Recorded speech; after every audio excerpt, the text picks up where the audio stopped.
Hello everyone, I am CA Manas Arora और मैं CA intermediate को advance accounts and financial management का सब्जेक्ट पढ़ाता हूँ। तो आज की इस वीडियो में हम करने जा रहे हैं जी हमारे फाइनेंशियल मैनेजमेंट की थ्योरी का सेकंड चैप्टर। इससे पहले हम पहला चैप्टर कर चुके हैं जिसका लिंक मैं आपको डिस्क्रिप्शन में दे दूंगा।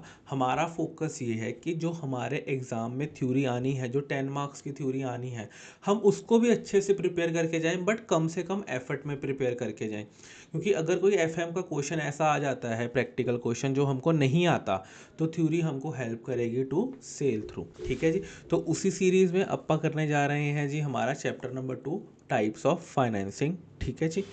वीडियो शुरू करने से पहले मैं आपको ये रिक्वेस्ट करूँगा कि अगर आप इस चैनल पर नए हैं या फिर इन वीडियोस को रेगुलरली देखते हैं तो प्लीज़ आप चैनल को सब्सक्राइब कर लीजिए अगर आपने अभी तक चैनल को सब्सक्राइब नहीं किया। क्योंकि आप में से 60% लोग वीडियोस तो देखते हैं बट चैनल को सब्सक्राइब नहीं करते। तो आपके एक सब्सक्रिप्शन के बटन से हमें बहुत कॉन्फिडेंस मिलता है और हमको ये होता है कि हम और अच्छा कंटेंट आपके पास लेके आएँ। ठीक है जी। Thank you very much. आपने चैनल सब्सक्राइब कर ही लिया होगा। अब अपन शुरू करते हैं जी हमारा कंटेंट आगे। ठीक है जी। टाइप्स ऑफ फाइनेंसिंग आपका चैप्टर नंबर 2 है एफएम का। ठीक है जी। अब देखिए बिजनेस को अलग अलग तरह, अब बिजनेस को चलाने के लिए आपको पैसे की ज़रूरत है। अगर आपने +1 में अगर आपने अकाउंट्स में देखा होगा तो पहली एंट्री बिजनेस में क्या डलती है, कैपिटल की एंट्री डलती है। Bank account debit to capital account डलता है। सबसे पहले कैपिटल आती है, फिर आप बिजनेस आगे शुरू करते हो।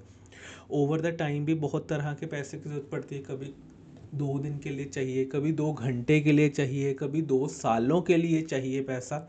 तो अलग अलग रिक्वायरमेंट्स हो सकते हैं बिजनेस के लिए, उसके लिए अलग अलग टाइप्स ऑफ फाइनेंसिंग भी होती है। अगर आपने देखा होगा कई बार ये लोन एप्लीकेशन के लिए 10 5 5 दिन लग जाते हैं। अब अगर फॉर एग्जांपल मेरे को 2 दिन के लिए पैसा चाहिए तो मैं लोन एप्लीकेशन थोड़ी ना डालूंगा भाई, उसको तो प्रोसेसिंग में 5 6 दिन लग जाते हैं।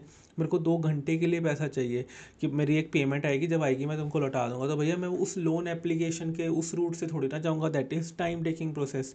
तो उसी तरह की चीज़ों के लिए there can be different types of financing needs, और उन चीज़ों के लिए अलग अलग रूल्स होते हैं, अलग अलग इंटरेस्ट होते हैं, अलग अलग बैंक की गाइडलाइंस होती हैं। ठीक है जी। तो यहाँ पर सबसे पहले क्या पढ़ते हैं, business need funds to meet the different types of requirement. अलग अलग तरह की रिक्वायरमेंट्स आती हैं। सबसे पहले तरह का है जी आपका लॉन्ग टर्म फाइनेंशियल नीड्स। जब आप कोई लॉन्ग टर्म फाइनेंशियल नीड्स का मतलब क्या होता है कि जब आप किसी लंबे प्रोजेक्ट के लिए पैसा लगाते हो, जैसे कि आप अपने आसपास देखते हो, अगर आजकल हाई राइज अपार्टमेंट्स बन रहे हैं, अगर आपने देखा होगा उसको 4 5 साल लग जाते हैं बनने के लिए। तो जो बिल्डर पैसा लगाता है वो कोई अपना पैसा थोड़ी लगाता है, वो बैंक से उठा के पैसा लगाता है। तो जो बैंक से उठाता है वो लॉन्ग टर्म के लिए उठाता है, क्योंकि उसको पता है 4 5 साल तो प्रोजेक्ट बनने में लगेंगे, 1 1.5 साल बिकने में लगेगा, तो मतलब 5 6 सालों के लिए उसको पैसे की रिक्वायरमेंट है। तो वो 5 6 सालों का उस हिसाब से लोन लेके रखता है। ठीक है जी। तो उन तरह की चीज़ों को क्या बोला जाता है, लॉन्ग टर्म फाइनेंशियल नीड्स बोल दिया जाता है। Funds required for 5 to 10 years should be met for long term sources. तो कहता है कि लंबे प्रोजेक्ट्स के लिए होते हैं। फिर मीडियम टर्म, जैसे कि अगर आपको 1 से लेकर 5 सालों तक का के लिए पैसा चाहिए तो आप वो कहाँ से लोगे, मीडियम टर्म सोर्स से लोगे। और अगर आपको 1 साल के लिए पैसा चाहिए, मोस्टली वर्किंग कैपिटल होती है, तो आप शॉर्ट टर्म लोन से लोगे। अब अगर आपको ज़्यादा देर के लिए पैसा चाहिए, देखिए एक होता है आपका टर्म लोन जो कि आप बैंक से लेते हो, जो कि लॉन्ग टर्म के लिए होता है। एक होता है आपका ओवरड्राफ्ट। ओवरड्राफ्ट का मतलब क्या होता है कि बिजनेस को थोड़े टाइम के लिए पैसा चाहिए, ओवरड्राफ्ट जब पैसा आएगा तो वो लौटा देगा। अगर मेरे को एक बार बताओ, अब एक बिल्डर है, अपार्टमेंट बनाता है वो, जब अगर उसको अपार्टमेंट की कंस्ट्रक्शन करानी है, क्या वो ओवरड्राफ्ट के पैसे से कंस्ट्रक्शन करवा सकता है क्या? मेरे को एक बात बताओ, आपको 50 पे गाड़ी चलानी है, क्या आप पहले गियर में चला सकते हो क्या? गाड़ी चला सकते हो, आपका गियर खराब हो जाएगा, टूट जाएगा, बिल्कुल गाड़ी चलेगी नहीं, बंद हो जाएगी। तो वैसे ही जब आपका लॉन्ग टर्म कोई भी प्रोजेक्ट होता है, जब आपकी कोई लॉन्ग टर्म रिक्वायरमेंट होती है, it should be met from long term sources. ऐसे ओवरड्राफ्ट जैसे छोटे या आपके शॉर्ट टर्म सोर्सेज से नहीं कर सकते। आपको अगर लॉन्ग टर्म में पैसा चाहिए, अगर आपको लॉन्ग टर्म रिक्वायरमेंट है, तो वो it should be made from long term sources only.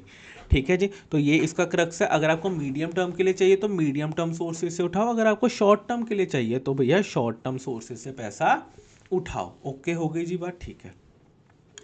कहता है the nature of business and the business operation में also play an important role. अब कई बार क्या होता है कि बिजनेस किस नेचर क्या है बिजनेस की, बिजनेस किस तरह का है और किस स्टेज पर है। अब फॉर एग्जांपल बिजनेस की स्टेजेस क्या हो सकती हैं। आपने बिजनेस अभी अभी शुरू करा, हो सकता है आपको 4-5 साल हो गए बिजनेस शुरू करे हुए, ग्रोथ स्टेज में है, बिजनेस बहुत पुराना है, वो एक अभी स्टेबल सोर्स पे आ गया है, एक मैच्योर हो गया है, आपको पता है हर महीने इतने ऑर्डर आने ही आने हैं, जो मर्जी हो जाए, ठीक है। तो ये 3 तरह के आपके स्टेजेस हो सकती हैं बिजनेस की। अब जैसे आप स्टार्टअप ही लगा लो, अब स्टार्टअप अपने अर्ली स्टेज में होता है। आपको क्या लगता है जब स्टार्टअप को पैसा चाहिए होगा, क्या वो डेट से उठाएगा या इक्विटी से उठाएगा, आप बताओ। अगर स्टार्टअप, अगर आपने मोस्टली शार्क टैंक देखा हो, तो स्टार्टअप्स किस चीज़ को प्रेफर करते हैं, इक्विटी को प्रेफर करते हैं, वो डेट को प्रेफर नहीं करते। अगर आपने देखा होगा वो रॉयल्टी या फिर जो लोन मिलता है उसको वो ज़्यादा प्रेफर नहीं करते। वो क्यों नहीं प्रेफर करते, क्योंकि स्टार्टअप जो होता है उसमें पहले ही इतनी अनसर्टेनिटी होती है। अगर आप डेट ले लोगे या फिर रॉयल्टी, चलो फिर भी आपकी सेल पर वेरिएबल होता है। अगर आप डेट वगैरह ले लोगे एज अ स्टार्टअप, तो सेल का तो भरोसा वैसा ही नहीं है। सेल हो ना हो, ऊपर से अपन डेट का कर्जा खुद डाल के बैठ जाएं, तो क्या यहाँ पर बड़ी दिक्कत नहीं हो जाएगी। वहीं एक मैच्योर बिजनेस ले लो, मैच्योर बिजनेस क्या होगा, वो कहेगा हाँ यार मेरे को पता है मेरे अगले साल कितनी सेल होनी है, अगले महीने कितनी सेल होनी है, मेरे को पता है। तुम डेट उठाओ, कोई बात नहीं, फाइनेंशियल लेवरेज का बेनिफिट उठाएंगे, ट्रेडिंग ऑन इक्विटी करेंगे, उसका बेनिफिट उठाएंगे। तो एक मैच्योर बिजनेस वो डेट को ज़्यादा अच्छे से हैंडल कर सकता है, ज़्यादा अच्छे से मैनेज कर सकता है। बट स्टार्टअप कहता है कि भैया तुम इक्विटी ले लो, मेरे को पैसा दे दो, डेट नहीं मैं दे सकता। वर्सेस आप एक स्टेबल बिजनेस को बोल दो इक्विटी दे दो, वो कहेगा भैया मैं क्यों दूँ इक्विटी, अब तो मेरा बिजनेस स्टेबल कर गया, अब तो मेरे को डेट की ज़रूरत है, वो तो मैं ले लूँगा, मैं तो फाइनेंशियल लेवरेज का बेनिफिट लूँगा ना। तो ये सारी चीज़ें होती हैं जो फैक्टर्स प्ले करते हैं कि मेरे को किस तरह से पैसा उठाना है और कहाँ से पैसा उठाना है, इन सारी चीज़ों को जानने के लिए। तो अगर आप यहाँ पर देखोगे क्या लिखा हुआ है, अर्ली स्टेज। अगर आपकी अर्ली स्टेज होती है तो वहाँ पर क्या होता है, बहुत अनसर्टेनिटी होती है, ठीक है। वहाँ पर क्या होता है कि आप मेनली इक्विटी उठाते हो, एंजल से उठाते हो या वेंचर कैपिटल से उठाते हो, ये सब उठाते हो। जब आप थोड़ा सा ग्रोथ में आ जाते हो तो आप थोड़ा सा डेट उठाने लग जाते हो, प्राइवेट इक्विटी उठाने लग, प्राइवेट इक्विटी वेंचर कैपिटल होता है क्या है हम आगे जाके पढ़ेंगे। फिर जब आप स्टेबल कर जाते हो तो आपके पास इतनी अनसर्टेनिटीज़ नहीं होती लाइफ में, आपकी लाइफ थोड़ी सी स्टेबल होनी शुरू हो जाती है। फिर आप कहते हो कि यार मैं तो अब डेट उठाऊंगा, मेरे को पता है कि मैं डेट उठाकर भी अपना काम चला सकता हूँ, ठीक है जी। तो ये भी एक इंपॉर्टेंट फैक्टर होता है कि भैया मेरे को कहाँ से पैसा और कब उठाना है, ठीक है जी। एक तो ये हो गया ऊपर, आपका किस पर्पस के लिए पैसा उठाना है वो भी इंपॉर्टेंट हो गया, और आपका बिजनेस भी किस नेचर का है, और आपका जो बिजनेस किस नेचर का है, प्लस आप कौन से स्टेज ऑफ बिजनेस में हो, तो वो सारी चीज़ों को भी आपको यहाँ पे ध्यान पे रख ले चल देना चाहिए, ठीक है जी। फिर मैं टाइप्स ऑफ सोर्सेज में आ जाता हूँ, कौन से सोर्स होते हैं, कितनी तरह के तरीके हो सकते हैं। सबसे पहले तो बेसिक सोर्स, एक्सटर्नल और इंटरनल। अब मेरे को बताने की जरूरत नहीं है आपका इंटरनल सोर्स ऑफ फंडिंग क्या होगा और एक्सटर्नल सोर्स ऑफ फंडिंग क्या होगा, ठीक है जी। आगे आ जाते हैं। सबसे पहला तरीका है पैसे उठाने का। अगर आप इस चैप्टर का नाम भी पढ़ोगे तो यहाँ पर है टाइप्स ऑफ फाइनेंसिंग, मतलब आप कहाँ कहाँ से पैसा उठा सकते हो। तो क्या सबसे पहला सोर्स इक्विटी कैपिटल नहीं है पैसा उठाने का, ठीक है जी। जब कोई नहीं होता तब इक्विटी होता है। जब कंपनी शुरू हुई होती है तो कौन पैसा लगाता है, इक्विटी वाला पैसा लगाता है, कहता है it is a permanent source of capital. ये कभी भी रिडीमेबल नहीं होती, कंपनी बंद होगी तो जाके लिक्विडेशन होगी। आप कहीं कंपनी चलते हुए बीच में बायबैक कर दोगे तो वो एक अलग बात है, बट ये कभी भी जीरो नहीं हो सकती। आप डिवेंचर को 100% रिडीम कर सकते हो, आप प्रेफरेंस को 100% रिडीम कर सकते हो, बट आप इक्विटी को कभी भी 100% बायबैक नहीं कर सकते, ठीक है जी। कोई 10, 15, 20% आप बायबैक कर दोगे वो चलो अलग बात है, बट आप इसको कभी 100% ख़त्म नहीं कर सकते। तभी इसको क्या बोल दिया आपने, परमानेंट सोर्स ऑफ कैपिटल आपने इसको बोल दिया। कहता है इक्विटी वाले को इसके बदले में क्या मिलता है, इसके बदले में उसको डिविडेंड मिलता है। कहता है जब आप वाइंड अप करोगे, ऑर्डिन जो शेयर होल्डर होता है वो एसेट्स पर अपना क्लेम लेके जा सकता है। जब सब कुछ बिक गया तो अब जो बचा वो किसका है, वो इक्विटी का ही तो है। जो पांडे टिंडे मशीनरी थोड़ी बहुत ही बची होगी, एक आधी गाड़ी खड़ी होगी, वो किसकी है, इक्विटी शेयर होल्डर की है। कहता this exercise the highest risk और इसकी हाईएस्ट कॉस्ट ऑफ कैपिटल होगी, क्योंकि ये बंदा सबसे ज़्यादा रिस्क ले रहा है। आप डेट लेते हो बिजनेस में, तो कल को अगर आप डेट नहीं पे कर पाए तो भैया इक्विटी रिस्क उठाता है, ठीक है जी। तो इसी वास्ते इसका सबसे ज़्यादा रिस्क होता है और इसकी कॉस्ट ऑफ कैपिटल भी सबसे ज़्यादा होती है। इसी रीज़न की वजह से सबसे ज़्यादा इसकी कॉस्ट ऑफ कैपिटल होती है। फिर आपको आगे जाके एडवांटेजेस एंड डिसएडवांटेजेस दिए गए हैं इक्विटी कैपिटल के। मेरे को नहीं लगता कि आपको पढ़ने की भी ज़रूरत है, बट हाँ ये थ्योरी में इंपॉर्टेंट हो जाता है। वो आपको थ्योरी में पूछ लेगा सीधा ही, what are give two advantages and two disadvantages of equity share capital. तब आपको जो ये मैंने ब्लू में मार्क कर रखा है, आपको ये लिख के आना है। एडवांटेजेस में आपको सबसे पहले क्या लिख के आना है, as a business equity capital रखने का क्या एडवांटेज है कि ये आदमी कभी भी पैसा वापस नहीं मांगेगा आपसे, परमानेंट सोर्स होता है। ठीक है जी। इससे क्या होता है कि कंपनी का फाइनेंशियल बेस बढ़ता है, जितनी ज़्यादा आपकी शेयर कैपिटल होगी उतना ज़्यादा आपका फाइनेंशियल बेस होगा। कहता है इसमें आपको कोई भी legally you are not oblige to pay, आपको यहाँ पे कोई मजबूरी नहीं है पे करने की। ठीक है जी। Further it increases it share capital through a rights issue, आपको कल को अगर अपनी शेयर कैपिटल इशू करनी है तो आप राइट इशू भी दे सकते हो। आपको अगर 2-2 3-3 याद रखने हैं, वैसे तो देखो मैक्सिमम आपका 4 नंबर का ही क्वेश्चन आएगा। हो सकता है वो 4 नंबर में आपसे सिर्फ एडवांटेजेस पूछ ले, हो सकता है वो 4 नंबर में आपको कह दे 2 एडवांटेजेस बता दो और 2 डिसएडवांटेजेस बता दो, तो both ways question can be formed. ठीक है जी। तो आपको ये याद रखना है। एडवांटेज डिसएडवांटेज क्या है भैया, सबसे ज़्यादा रिस्की है।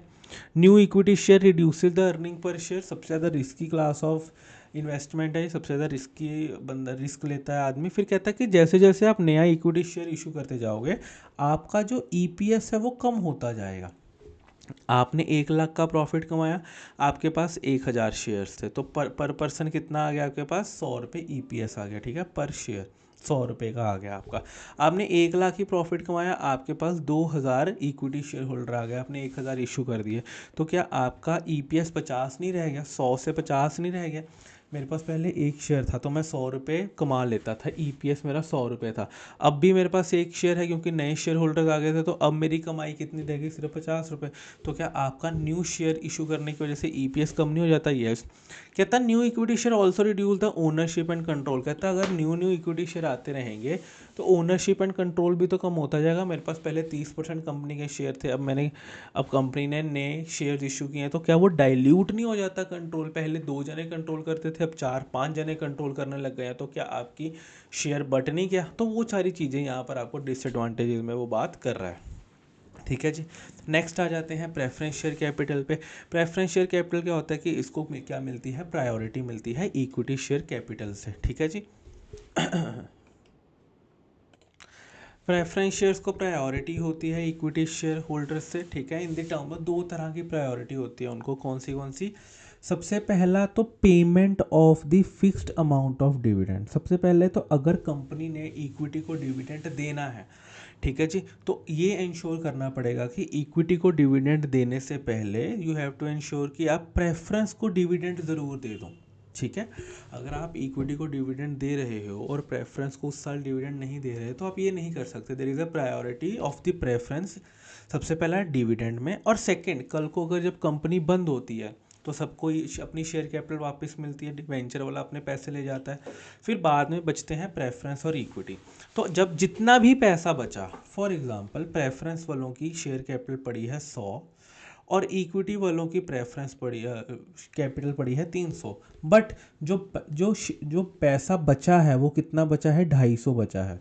ठीक है, प्रेफरेंस वालों की 100 की कैपिटल पड़ी हुई है, इक्विटी की 200 की पड़ी हुई है, बट जो पैसा बचा है वो कितना बचा है, सिर्फ 250 ही बचा है। तो अब प्रेफरेंस के पास ये प्रायोरिटी है कि 250 में से 100 सारा प्रेफरेंस को चला जाएगा, फिर बचा कितना, 150। ये 150 जाएगा इक्विटी को जिनका 200 खड़ा है। तो कहाँ कहाँ प्रेफरेंस हो गया, सबसे पहले डिविडेंड की पेमेंट में और रीपेमेंट ऑफ कैपिटल में, तो उनके पास 2 तरीके से प्रेफरेंस हो जाती है। कहता preference is the hybrid form of financing. Hybrid कैसे हो गया, यहाँ पर आप डिविडेंड फिक्स्ड डिविडेंड देते हो, यहाँ पर आप उससे ज़्यादा डिविडेंड नहीं देते। At the same point of time आपका फिक्स्ड नहीं है कि डिविडेंड देना है या नहीं देना। देखो समझो, डेट में क्या होता है कि आपका फिक्स्ड है, फॉर एग्जांपल 10% डिवेंचर है, कंपनी प्रॉफिट कमाए लॉस कमाए उसको 10% देना ही देना है, कोई there is no ifs and buts. ठीक है जी। बट प्रेफरेंस में क्या होता है कि यहाँ पर भी फिक्स्ड डिविडेंड रहता है, जैसे 12% डिविडेंड बोल दिया कि भैया फिक्स्ड है प्रेफरेंस वालों का, तो आपको 12% ही देना है। बट इसमें क्या होता है कि कंपनी की डिस्क्रिप्शन होती है, कंपनी कह सकती है यार इस साल प्रॉफिट नहीं कमाया, अगले साल डिविडेंड ले लेना। बट अब इसमें हाइब्रिड चीज़ क्या हो गई कि एक तो फिक्स्ड वाली चीज़ कहाँ से आ गई, डिबेंचर या डेट से आ गई। पैसा नहीं है अगले साल ले लेना, ये वाली आपको फ्लेक्सिबिलिटी कहाँ से मिल गई, इक्विटी से मिल गई। तो इसीलिए इसको हाइब्रिड फॉर्म ऑफ कैपिटल भी कह देते हैं, ठीक है जी, क्योंकि इसमें डिविडेंड, क्योंकि इसमें इक्विटी और डेट दोनों के करेक्टरिस्टिक्स हैं, ठीक है। प्रेफरेंस में भी redeem date, pre decided future date. Preference आपने पढ़ा होगा, इट्स अ रिडीमेबल, वहाँ पे लिखा होता है 12% redeemable preference share, 10% irredeemable preference share. तो दोनों तरह की ये चीज़ें हो सकती हैं, बट इक्विटी क्या होती है, वो हमेशा इरिडीमेबल ही होती है। प्रेफरेंस कैन बी रिडीमेबल है, preference can be irredeemable, there can be both situations, ठीक है जी। फिर आपको एडवांटेजेस दी गई हैं और डिसएडवांटेजेस दी गई है। एडवांटेज क्या है प्रेफरेंस की, कि प्रेफरेंस की कैपिटल के आने वजह से आपका ईपीएस डाइल्यूट नहीं होता, क्योंकि जो नंबर ऑफ शेयर्स आप लिखते हो ईपीएस में, जब आप नंबर ऑफ शेयर्स निकालते हो ना, तो ये हमेशा इक्विटी शेयर्स ही होते हैं। ये सारे कौन से शेयर्स होते हैं, ये सारे इक्विटी शेयर्स होते हैं। यहाँ पर प्रेफरेंस शेयर्स नहीं आते, only and only equity shares comes है, ठीक है जी। ये इसीलिए आपकी वजह से ईपीएस डाइल्यूट नहीं होता। कहता there is advantage of leverage at its bears the fix charges, non payment of the preference does not force a company into the liquidation. तो हमने लेवरेजेस में जब पढ़ा था, लेवरेजेस में हमने क्या पढ़ा था कि there is leverage only when there is a fixed charge. तो यहाँ पर भी आपके पास फिक्स्ड चार्ज तो है ही है, तो कहता है आप लेवरेज का बेनिफिट भी ले सकते हो। अगर डिबेंचर का आप पैसा नहीं पे करते ना, तो वो आप पे केस कर सकते हैं, आपकी कंपनी बिक सकती है, सब कुछ हो सकता है। बट यहाँ पर ऐसा कुछ नहीं है, आपकी कंपनी नहीं बिकेगी अगर आप प्रेफरेंस का डिविडेंड पे नहीं करोगे, क्योंकि आपके पास पैसा नहीं है, ठीक है। कहता there is no risk of take over if the preference does not have the voting right. अब कई बार क्या होता है, आपने अकाउंट्स में पढ़ा होगा बाय बैक के चैप्टर में, कि कंपनीज बाय बैक क्यों करती हैं। वहाँ पर एक रीज़न ये होता था कि उनको ये डर होता था कहीं मेरी कंपनी हॉस्टाइल टेक ओवर ना कर ले। अगर आपको हॉस्टाइल टेक ओवर समझना है तो एक बारी अडानी और एनडीटीवी का केस, जो एनडीटीवी का केस हुआ था, एक बारी उसको जाके पढ़ना कि अडानी ने एनडीटीवी को कैसे खरीदा था, ठीक है जी। तो वो एक हॉस्टाइल टेक ओवर का केस कहते हैं कागजों में, that's not a hostile take over, but वो एक तरह से हॉस्टाइल टेक ओवर होता है। डिसएडवांटेज में क्या आ जाता है कि कहते हैं जी जो प्रेफरेंस डिविडेंड होते हैं ना, कई बार वो क्यूमुलेटिव इन नेचर होते हैं। देखो जी डिसएडवांटेजेस आपके पास यहाँ पर कितनी हैं, दो डिसएडवांटेजेस हैं हो सकता है कि वो दो डिसएडवांटेजेस आपको पूछ लें, ठीक है जी। सबसे फिर नेक्स्ट में वो क्या कहता है जो प्रेफरेंस डिविडेंड होते हैं ना, वो क्यूमुलेटिव इन नेचर होते हैं। आपने पढ़ा होगा क्यूमुलेटिव प्रेफरेंस शेयर्स, उसमें क्या होता है कि अगर आपने इस साल डिविडेंड नहीं दिया, तो अगले साल आपको 2 सालों का इकट्ठा डिविडेंड देना पड़ जाएगा, ठीक है जी। तो वो क्यूमुलेटिव इन नेचर होता है, तो इसलिए वो कहते हैं कि यार डिसएडवांटेज हो सकता है कि यार अगर इस साल प्रॉफिट नहीं है तो अगले साल तो कंपनी संभल नहीं रही होगी ना, तो तुमने तो डबल प्रेशर डाल दिया 2 साल का डिविडेंड मांग के। तो इसीलिए उसने कहा कि यार ये डिसएडवांटेज हो सकती है ठीक है जी। फिर एक और डिसएडवांटेज क्या है कि जो इसका डिविडेंड है वो टैक्स डिडक्टेबल नहीं है। अब देखो ये जो इसकी जो डिसएडवांटेजेस हैं उसमें बनाने के लिए बनाई हुई है कि भैया इसको पे करने के लिए आपको टैक्स का बेनिफिट नहीं मिलता, क्योंकि ये डिविडेंड है। तो इसका अब इंटरेस्ट पे करने पे तो आपको टैक्स का बेनिफिट मिलता है, हमने पढ़ा कॉस्ट ऑफ कैपिटल में टैक्स शील्ड मिलती है आपको उसको, बट यहाँ पर वो नहीं मिलता। तो ये इसने क्या कह दिया है कि ये दो इसके क्या हो गए, डिसएडवांटेजेस हो गए। ओके जी, तो एडवांटेज में दो और पढ़ लेते हैं।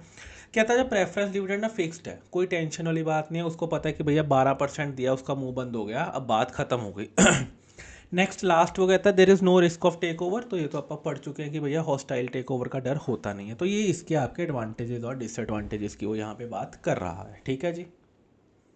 आ जाओ जी नेक्स्ट आ जाओ। तो types of preference shares, cumulative, non cumulative, redeemable, non redeemable, participating, non participating and convertible, ये आपके तरह के अलग अलग तरह के प्रेफरेंस शेयर्स हो गए। ये आप एक बार इसको पढ़ लेना। इक्विटी शेयर और प्रेफरेंस के बीच में डिफरेंस दिया गया, हो सकता है आपको पूछ ले 4 नंबर में ये, ठीक है जी। तो डिविडेंड पेमेंट में इक्विटी वाला भैया रेजिडुअल आदमी है, बचा तो देंगे, नहीं बचा तो नहीं देंगे, और इसको कब मिलेगा, प्रेफरेंस के बाद मिलेगा। इसको प्रेफरेंस है डिविडेंड पे और आपके पेमेंट ऑफ कैपिटल पे प्रेफरेंस। तो अपन रेट ऑफ डिविडेंड, क्या इक्विटी शेयर का कभी कोई फिक्स डिविडेंड होता है, नहीं, उसका तो फ्लक्चुएट करता है। तो वही चीज़ अपन यहाँ पे लिख देंगे कि इसका जो डिविडेंड है वो क्या करता है, वो फ्लक्चुएट करता है। और रेट ऑफ डिविडेंड इसका क्या है, इसका रेट ऑफ डिविडेंड क्या है, इसका ये फिक्स्ड रहता है, ठीक है जी। कुछ ये फ्लक्चुएट हो रहा था थोड़ा सा, आपको वीडियो थोड़ा सा आपको अजीब लगी होगी, अब आई थिंक ये ठीक हो जानी चाहिए आपकी वीडियो, ठीक है जी। चलो अपन पढ़ रहे थे जी यहाँ पर डिविडेंड वाला पॉइंट। डिविडेंड उसने कहा कि भैया वो प्रेफरेंस किसको मिलती है, प्रेफरेंस किसको मिलती है, आपके प्रेफरेंस शेयर्स को मिलती है। फिर रेट ऑफ डिविडेंड, कभी आपने इक्विटी का देखा है कि इतने % डिविडेंड देना, नहीं, उसका कुछ फिक्स्ड है ही नहीं। तो जितना प्रॉफिट कमाओगे उस हिसाब से ज़्यादा प्रॉफिट कमाओगे ज़्यादा डिविडेंड मिल जाएगा, कम कमाओगे तो कम डिविडेंड मिलेगा। तो ये फ्लक्चुएटिंग रहता है, ये फिक्स्ड रहता है। कन्वर्टेबिलिटी भैया इक्विटी शेयर किस में जाके कन्वर्ट होगा, प्रेफरेंस वाला तो इक्विटी में कन्वर्ट हो जाएगा, बट इक्विटी किस में जाके कन्वर्ट होगा, तो उसकी कन्वर्टेबिलिटी का कोई ऑप्शन नहीं है, ये कन्वर्टेबल होते हैं। वोटिंग शेयर, इक्विटी के पास तो पूरा पूरा वोटिंग राइट होता है भैया, उसने पैसे लगाए हैं, बट प्रेफरेंस के बाद कुछ लिमिटेड वोटिंग शेयर्स होते हैं, ठीक है जी। अगर आप देखोगे जो आपके टाइप्स ऑफ फाइनेंसिंग में जब आप पढ़ रहे हैं तो कहाँ कहाँ से पैसा उठा सकते हैं, तो ये सारी चीज़ें वही हैं कि जिसकी आपने कॉस्ट निकाल ली थी। आपने कॉस्ट ऑफ इक्विटी निकाल ली थी, के ई निकाल ली थी, आपने के पी निकाल ली थी प्रेफरेंस की, फिर आपने के आर निकाल ली थी रिटेन्ड अर्निंग्स की, तो यहाँ पर ये सारी चीज़ें आ गई। अब देखो रिटेन्ड अर्निंग्स क्या होती हैं, आप इससे भी पैसा उठा सकते हो। रिटेन्ड अर्निंग्स क्या होती हैं कि आपके एक्यूमुलेटेड प्रॉफिट्स होते हैं ये, ठीक है जी। कहता है जो कंपनी यूज़ कर सकती है, कहता है it does not lead to the dilution of owners control, कहता कोई ओनर का कंट्रोल यहाँ पे डाइल्यूट नहीं होता। Decision to plough back depends upon the rate of return generated by the company versus the expected cost of equity, ठीक है जी। तो उस डिपेंड करता है कि भैया कि आपको जो आप प्लॉ बैक का मतलब क्या होता है कि जब आप जैसे रिटेन अर्निंग्स आती कहाँ से है, बिजनेस के प्रॉफिट्स में से आती हैं। आपने प्रॉफिट कमाया उसको रिटेन कर लिया, जब आप रिटेन अर्निंग्स को दोबारा प्रॉफिट में लगाते हो तो उसको कहते हैं प्लॉ बैक करना, कि आप उसी चीज़ को दोबारा से बिजनेस में लगा रहे हो। जो चीज़ आपने बिजनेस से निकाली है उसी चीज़ को आप दोबारा से बिजनेस में लगा रहे हो, तो इसको आप कह देते हैं प्लॉ बैक। कहता है प्लॉ बैक करना भी चाहिए या नहीं करना चाहिए, depends upon the return generated by the company versus the expected cost of equity. अगर फॉर एग्जांपल मैं रिटेन्ड अर्निंग को कहीं पर इन्वेस्ट करके 10% का प्रॉफिट कमा सकता हूँ, अगर मैं वहीं बिजनेस में 8% का प्रॉफिट कमाऊँ, तो भैया मेरे को एक बात बताओ, क्या आप रिटेन्ड अर्निंग्स को प्लॉ बैक करोगे? नहीं, आप कहोगे मैं कहीं एफडी में 10% पे लगा देता हूँ, बिजनेस तो 8% ही कमा के देगा। तो इसीलिए कहता है डिसीजन डिपेंड करता है आपके रेट्स पे, ठीक है जी। नेक्स्ट आ जाते हैं जी आप हमारे डिवेंचर्स पे। डिवेंचर्स क्या होता है कि एक तरह से हमारे लोन्स होते हैं जो कि आप पब्लिक से लेते हैं। एक तो लोन आप बैंक से लेते हैं जाके, जब आप पब्लिक से लोन लेते हैं तो उसको आप क्या कह देते हैं, डिवेंचर्स। डिवेंचर्स में आपने ये पढ़ा हुआ +2 में कि एक डिवेंचर ट्रस्ट डीड बनती है। डिवेंचर ट्रस्ट डीड क्या होता है कि अगर आप बैंक से लोन लेने जाते हो तो बैंक वाला आपसे एक लोन एग्रीमेंट पे साइन करवाता है कि इतने का लोन दे रहा हूँ, इतने टाइम के लिए दे रहा हूँ, इतने इंटरेस्ट के लिए दे रहा हूँ, अगर तुमने लोन वापस नहीं किया तो मैं तुम्हारे गाड़ी उठा के ले जाऊँगा, तुम्हारा ये हो जाएगा, तुम्हारा वो हो जाएगा। तो वो सारी टर्म एंड कंडीशन उसमें लिखी जाती हैं।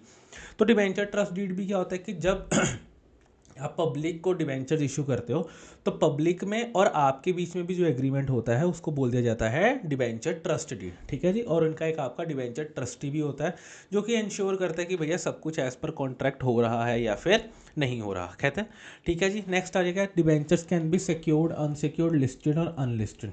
सिक्योर्ड का क्या मतलब होता है कि जैसे कि डिवेंचर आपने इशू करे कंपनी ने, ठीक है, उसके अगेंस्ट में अगर कंपनी कहती है कि मेरी फॉर एग्जांपल 100 करोड़ की ज़मीन पड़ी है, ठीक है, उसके अगेंस्ट में आप डिवेंचर्स दे दो, तो आप लोग क्या कहोगे कि भैया अगर अच्छा कल को अगर आप डिवेंचर्स का पैसा हमको नहीं वापस कर पाए तो हम वो 100 करोड़ की ज़मीन को आप हथिया लेंगे, ठीक है। एक तरह से जब आप पब्लिक को डिवेंचर इशू करते हो on the basis of collateral, जब उस लोन के अगेंस्ट में कोई कोलेट्रल होता है तो उसको आप कह देते हैं जी सिक्योर्ड डिवेंचर। अगर वो ऐसे ही भरोसे पर दे दिया कि यार 100 करोड़ रिलायंस जैसी कंपनी थोड़ी डिफ़ॉल्ट करेगी, तो वैसा अगर आपने बिल्कुल ही अनसिक्योर्ड दे देना, मतलब बिल्कुल भरोसे पे दे देना। लिस्टेड अनलिस्टेड का मतलब क्या होता है? लिस्टेड का मतलब होता है कि स्टॉक एक्सचेंज पर अगर डिवेंचर्स लिस्टेड है या स्टॉक एक्सचेंज पर जैसे शेयर्स लिस्टेड होते हैं तो वैसे डिवेंचर्स भी लिस्टेड हो सकते हैं, ठीक है। अब जैसे जैसे आगे बढ़ोगे आप ये चीज़ को देखोगे। अनलिस्टेड डिवेंचर्स का क्या मतलब होता है कि जैसे कि प्राइवेट कंपनी के शेयर्स होते हैं ना, क्या आपने जो आपके आसपास कोई प्राइवेट कंपनी आप देखो, क्या उसके शेयर लिस्टेड हैं स्टॉक एक्सचेंज पे? तो नहीं है। तो वो क्या होता है, प्राइवेटली हेल्ड कंपनीज होती हैं। आपने लॉ में पढ़ा होगा, प्राइवेटली हेल्ड कंपनीज में क्या होता है कि शेयर्स की लेन देन ज़्यादा खुले तरीके से नहीं करी जाती, सिर्फ 200 मेंबर्स हो सकते हैं। तो अनलिस्टेड डिवेंचर्स में भी ऐसे हो सकता है कि वो सबको एक्सेसिबल नहीं होते, सिर्फ कुछ गिने चुने लोगों को वो दिए जाते हैं, ठीक है जी। इंटरेस्ट जो पेबल होता है वो टैक्स डिडक्टेबल होता है, वो अपने कॉस्ट ऑफ कैपिटल में पढ़ लिया हुआ है। कहता है इन्वेस्टर्स अट्रैक्ट करते हैं investment option it because it has to be paid irrespective there is a profit और लॉस। कहता है ये एक अट्रैक्टिव ऑप्शन क्यों हो जाता है इन्वेस्टर्स के लिए, क्योंकि उनको पता है कि भैया चाहे कंपनी प्रॉफिट कमाए या लॉस कमाए, मेरे को इतना इंटरेस्ट मिलना ही है। ये एक तरह से आपकी क्या हो जाता है कि एक तरह से जैसे कि एफडी का आपको पता है, चाहे जो मर्जी हो, जितनी मर्जी दुनिया में वॉर्स हो, जितना मर्जी आपकी हालात ख़राब हो, बैंक को इतना इंटरेस्ट देना ही पड़ेगा, ठीक है जी। तो सिमिलरली ऐसे भी हो जाता है कि भैया कंपनी को प्रॉफिट हो रहा है या लॉस हो रहा है, मेरे को इंटरेस्ट मिलना ही मिलना है। ठीक है। टाइप्स ऑफ डिवेंचर में क्या होता है, कन्वर्टेबल या fully convert. Non convertible debentures मतलब जो कि कभी भी आपके इक्विटी शेयर में कन्वर्ट नहीं होंगे। फुली कन्वर्टेबल मतलब जो सारे के सारे कन्वर्ट हो जाएंगे। पार्शियली कन्वर्टेबल मतलब कि उसमें से आपके पास ऑप्शन होता है कि जैसे आपके पास 100 डिवेंचर्स हैं तो उसमें से सिर्फ 50 ही कन्वर्ट होंगे, 50 के आपको पैसे लेके जाने पड़ेंगे। पार्टली कन्वर्टेबल होता है, ठीक है जी। हाँ, आपको कन्वर्ट करवाना है या नहीं करवाना वो तो ऑब्वियसली बात है, वो आपके डिबेंचर होल्डर की डिस्क्रिप्शन पर है। बट अगर डिबेंचर होल्डर कहे कि हाँ मेरे को कन्वर्ट करवाना है तो उस कन्वर्जन में से भी सिर्फ 50% ही कन्वर्ट होगा, 50% के आपको पैसे मिलेंगे। तो इन तरह की चीज़ों को बोल दिया जाता है आपके पार्टली कन्वर्टेबल डिबेंचर्स। बियरर और रजिस्टर्ड क्या होते हैं, क्या क्या मतलब होता है। अब जैसे जो आपका बैंक नोट होता है या फिर जो भी अपन नोट्स, करेंसी नोट्स यूज़ करते हैं, वो बियरर होता है। मतलब कि जिसके हाथ में नोट होता है वो उसका मालिक होता है। अगर मेरे हाथ में आज 500 रुपया है और कल को मैं आपको अभी 500 का नोट दे दूं तो वो 500 का नोट आपका हो गया, आप कहीं भी जाके चलाओगे तो आपका चल जाएगा। बियरर का मतलब ये होता है।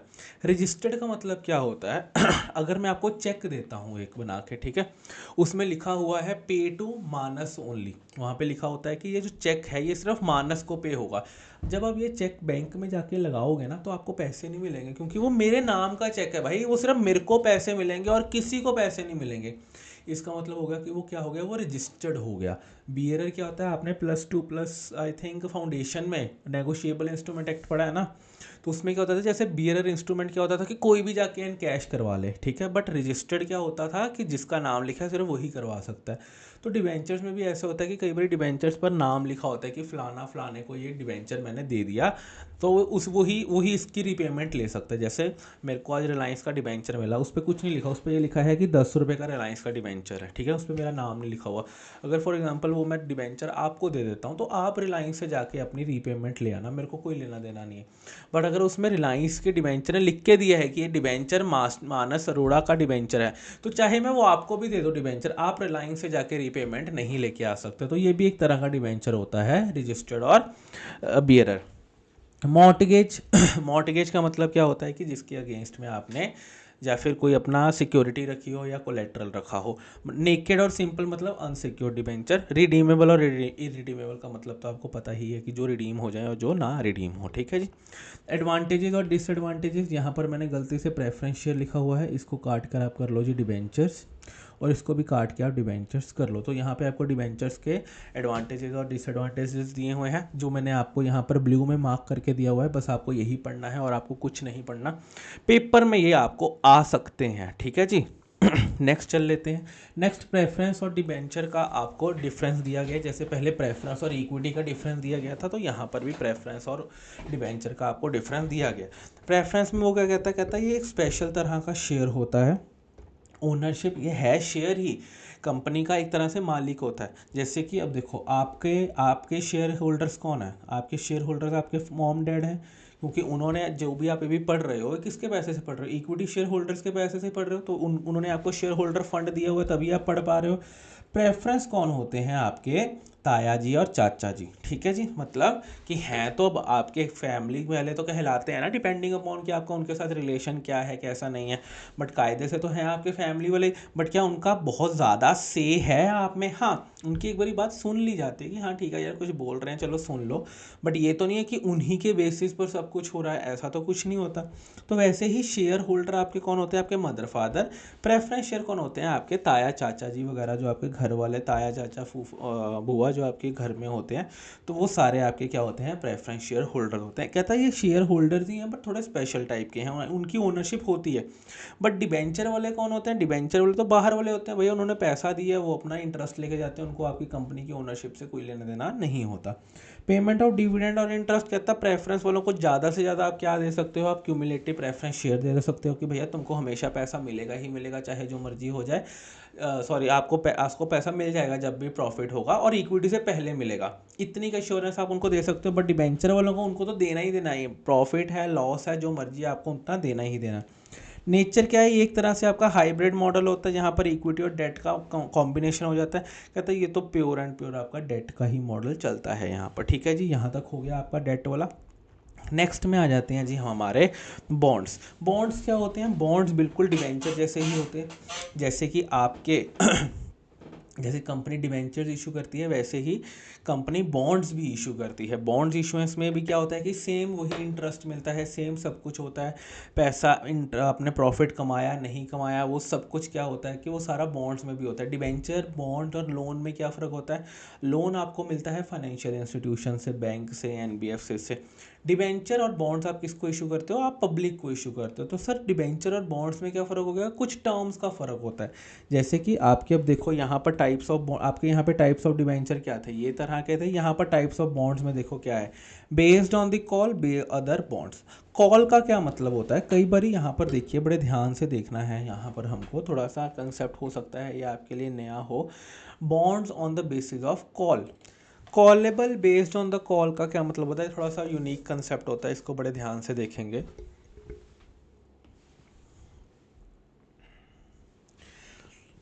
आज फॉर एग्जांपल जैसे अडानी लिमिटेड ने क्या कर रखा है, उसने ना मार्केट में बॉन्ड्स इशू कर रखे हैं, ठीक है जी। कितने पर इशू कर रखे हैं? आज उसने लेट्स से 8% पर इशू कर रखे हैं फॉर 5 ईयर्स, ठीक है जी। 5 साल का बॉन्ड है, 8% पर उसने ये मार्केट में इशू कर रखा है, ठीक है जी।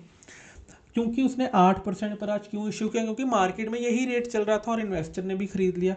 अगर फॉर एग्जांपल 2 साल के बाद सेकेंड ईयर में ये पता लगे कि यार मार्केट में तो रेट अब सिर्फ 4% हो गया है, अगर आज आप पैसा उठाओगे तो आप 4% पे पैसा उठा सकते हो क्या? अडानी कहेगा यार शट यार, 2 साल पहले मेरे पास बॉन्ड मैंने इशू कर दिए थे, आज भी मेरे को 8% का इंटरेस्ट देना पड़ रहा है। कि उसको ये फील होगा कि यार 8% का आज भी इंटरेस्ट देना पड़ रहा है। तो इस केस में अडानी क्या कर सकता है? अडानी अपने इन्वेस्टर्स को बोलेगा ये लो अपना पैसा पकड़ो, मैं उनको रिडीम करता हूँ बॉन्ड्स को। ये किसकी इच्छा पे हो रहा है? ये ईश्वर की इच्छा पे हो रहा है कि मैं बॉन्ड्स को रिडीम करता हूँ, आप अपना पैसा ले जाओ मेरे से। और फिर अडानी क्या करेगा? फ्रेश पैसा उठाएगा मार्केट में से 4% पे, और लोग 4% पे दे भी देंगे क्योंकि मार्केट में चल ही 4% रहा है।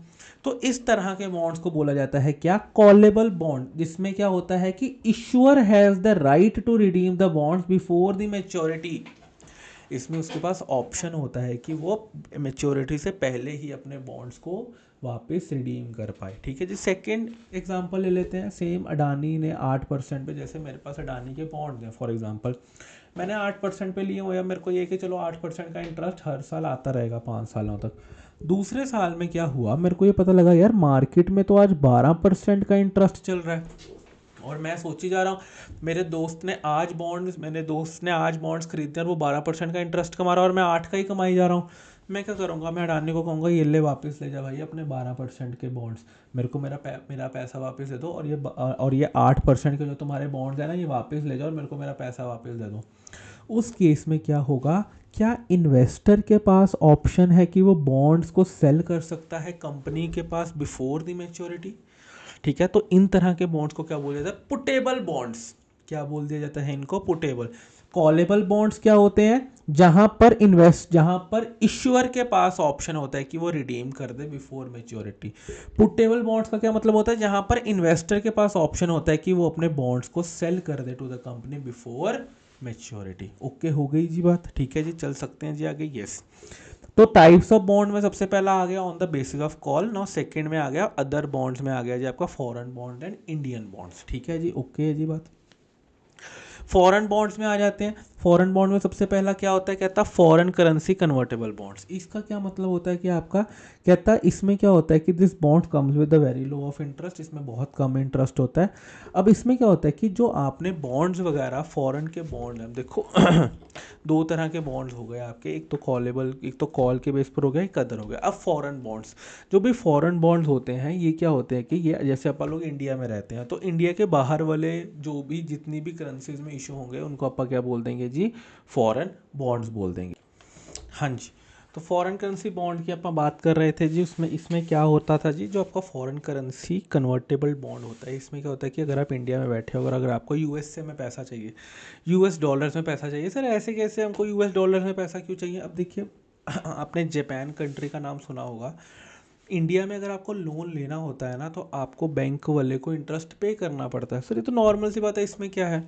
और अगर आप एफडी रखते हो तो बैंक वाला आपको पैसे पे करता है, तो सर नॉर्मल बैंकिंग की बात है, ये क्या बेकार बात कर रहे हो आप। जापान में क्या होता है कि अगर आपको लोन लेना होता है ना तो बैंक वाला आपको कहता है सर आप लोन भी ले जाओ, आप मेरे से इंटरेस्ट भी ले जाओ, क्योंकि वहाँ पर वो लोग प्रमोट करते हैं कि आप लोन लीजिए। और अगर आप एफडी रखने जाते हो ना उनके पास तो वो कहते हैं कि भैया हम तुम्हारा पैसा रख रहे हैं, आप हमको रेंट दो, आप हमको इंटरेस्ट दो। तो वहाँ पर उल्टा हिसाब चलता है, क्योंकि वहाँ पर सरकार कहते हैं कि आप पैसे लो और इन्वेस्ट करो। तो अगर फॉर एग्जांपल इंडिया का कोई आदमी है जैसे अंबानी साहब है, या फिर आपने सुना होगा जो बुलेट ट्रेन चलने वाली है मुंबई टू अहमदाबाद वाली, उसमें जो पैसा लग रहा है वो सारा कहाँ से आ रहा है, वो जापान से आ रहा है। वो सारा पैसा 0% पे आ रहा है, कोई इंटरेस्ट नहीं है उस पैसे पे। तो अब जैसे अंबानी साहब हैं, अडानी साहब हैं, इनको पैसा चाहिए, इंडिया में लोन लेंगे 7-8% में मिलेगा। वही अगर वो जापान में लोन लेंगे, जापान की करेंसी में लोन लेंगे, जापान के बैंक से लोन लेंगे, तो उनको 0%, 1%, आधा परसेंट पे इंटरेस्ट लोन मिल जाएगा, तो भैया वो वही प्रेफर करेंगे।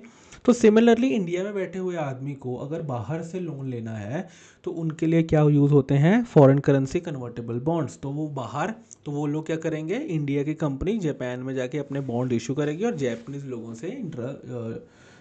लोगों से क्या लेगी, पैसा लेगी और उनको 1-2% का छोटा मोटा इंटरेस्ट पे करेगी। ठीक है जी, तो ये हो गया।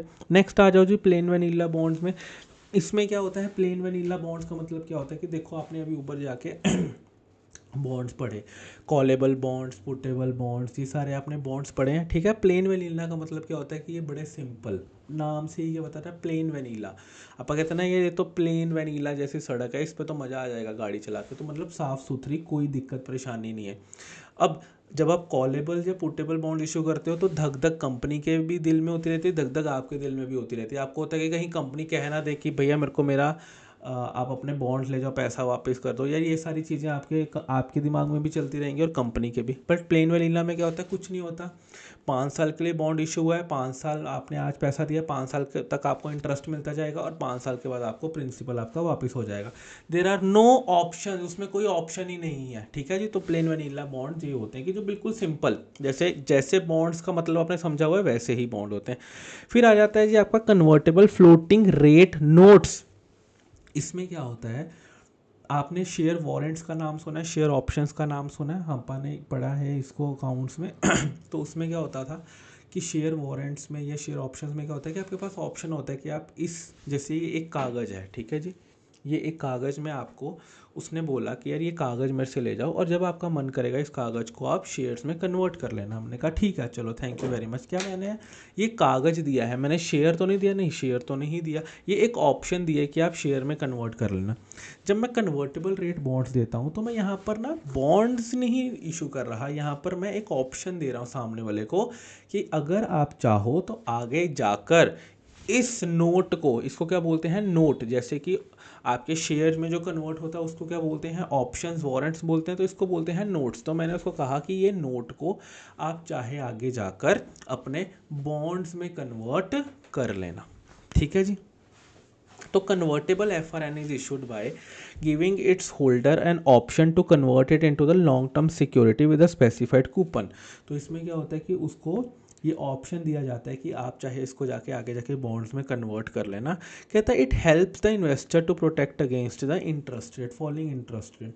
अब कई बार क्या होता है कि फॉर एग्जांपल आज 8% का इंटरेस्ट चल रहा है, ठीक है, मेरे को पता है यार 2-3 महीने में जाके ना जो आज 8% का ब्याज मिल रहा है ना, कल को जाके 5-6% ब्याज हो जाएगा। तो मैं क्या करूँगा, मैं इस नोट को ना आज ही कन्वर्ट कर लूँगा। मैं कहूँगा भैया भैया इसको बॉन्ड में कन्वर्ट करना, आज कितने पे कन्वर्ट हो जाएगा, 8% पे कन्वर्ट हो जाएगा।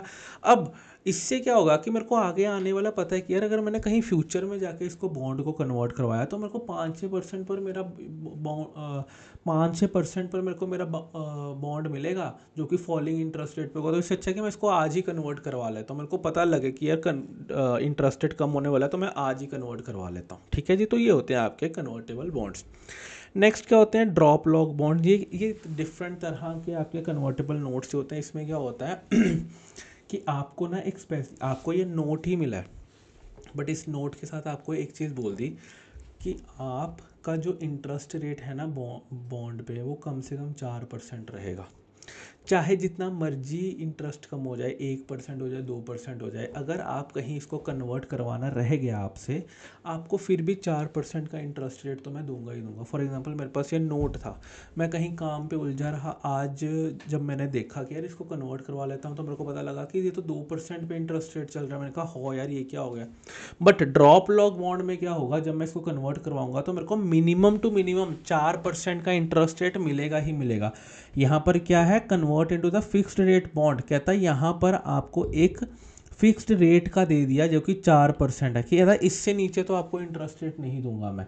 ठीक है जी, तो ये है इसी की ही किस्म कन्वर्टेबल की, बट इसके साथ एक उसने आपको एक्स्ट्रा फीचर दे दिया कि भैया 4% से नीचे तो मैं आपको इंटरेस्ट नहीं दूंगा। ये आपको जो डिफरेंट तरह के फॉरेन बॉन्ड है ना, ये एक बार आपको ध्यान में रख लेने हैं। हो सकता है आपको इसमें से वो क्वेश्चन पूछ ले, इसको आपको ध्यान में रख के ज़रूर जाना इनके कंसेप्ट को। वेरिएबल रेट डिमांड ऑब्लिगेशन में क्या होता है, कहता है it is a normal floating rate bond. Floating rate का मतलब क्या होता है कि कभी भी इसमें जो इंटरेस्ट रेट है ना वो फिक्स्ड नहीं होता। जैसे एक तो होता है फिक्स्ड रेट कि भैया 6% का फिक्स्ड रेट इंटरेस्ट है जो कि होना ही होना, जो तो मिलना ही मिलना है। बट इसमें क्या होता है, फ्लक्चुएटिंग रेट है। फ्लक्चुएटिंग रेट है मतलब कोई भी फिक्स्ड रेट नहीं है यहाँ पे। कहता था holder of the floating rate note can sell the obligation to the trustee at par plus accrued interest, is give the investor the option to exit. इसमें एक तरह से क्या हो गया, जैसे कि आपा ने ऊपर बात करी थी ना जी पुटेबल बॉन्ड्स की, तो पुटेबल बॉन्ड्स में क्या होता था कि इन्वेस्टर के पास ऑप्शन था कि वो कंपनी को वापस कर दे बॉन्ड, कि कंपनी को कहे कि ये ले अपना बॉन्ड, मैं जा रहा हूँ, मेरे पैसे वापस कर। वेरिएबल रेट डिमांड में क्या होता है कि जब इसमें भी इन्वेस्टर के पास ऑप्शन है कि वो एग्जिट कर सकता है बॉन्ड से, बट इसमें वो कंपनी को वापस नहीं करता। इसमें वो किसको वापस करता है, ट्रस्टीज को वापस करता है। और क्या ले जाता है, अपना पैसा और एक्रूड इंटरेस्ट। एक्रूड इंटरेस्ट जैसे कि आपने AS13 में पढ़ा होगा, वो एक्स इंटरेस्ट कम इंटरेस्ट पढ़ा था ना आपने AS13 में, तो वही बात यहाँ पे कर रहा है। अब देखो आप कोई भी बॉन्ड इशू करो, कोई भी डिबेंचर इशू करो, एक ट्रस्टी तो ज़रूर होता है जो कि कंपनी में और बॉन्ड होल्डर्स के बीच में वो आदमी होता है जो कि इन दोनों की चीज़ों को सुलझाता है। तो कहता है कि इसमें क्या होता है कि आप जो पैसा वापस करते हो, आप पैसा कंपनी को वापस नहीं करते, आप किसको वापस करते हो, ट्रस्टी को कह देते हो कि ये ले ट्रस्टी भाई तो बॉन्ड पकड़, मेरे को मेरा पैसा और एक्रूड इंटरेस्ट दे दे। ठीक है जी। नेक्स्ट आ जाता है जी आपका yield. Yield curve note. Yield curve note में क्या होता है कि it is a structured debt security, एक तरह से डेट सिक्योरिटी, बॉन्ड्स होते ही डेट सिक्योरिटी हैं। अब इसमें क्या होता है कि आपका एक तरह से it helps you to hedge the interested. Hedging का मतलब क्या होता है, हमने AS11 में अगर आपको याद हो तो हमने AS11 ग्रुप 1 अकाउंटिंग में पढ़ा होगा हेजिंग का मतलब AS11 में। उसमें अपन ने क्या पढ़ा था कि जब भी मेरे को लगता है कि यार कहीं पर मेरे को रिस्क मिटिगेट करना है, या फिर मेरे को लगता है कि यार मेरे को इतने पैसे मिलने वाले हैं, इतने पैसे देने हैं कुछ महीने बाद, तो मैं हेजिंग कर लेता होता था कि भैया मेरा तो वहाँ पर पर्पस क्या होता था कि कहीं मेरे को नुकसान ना हो जाए, I have to mitigate my risk.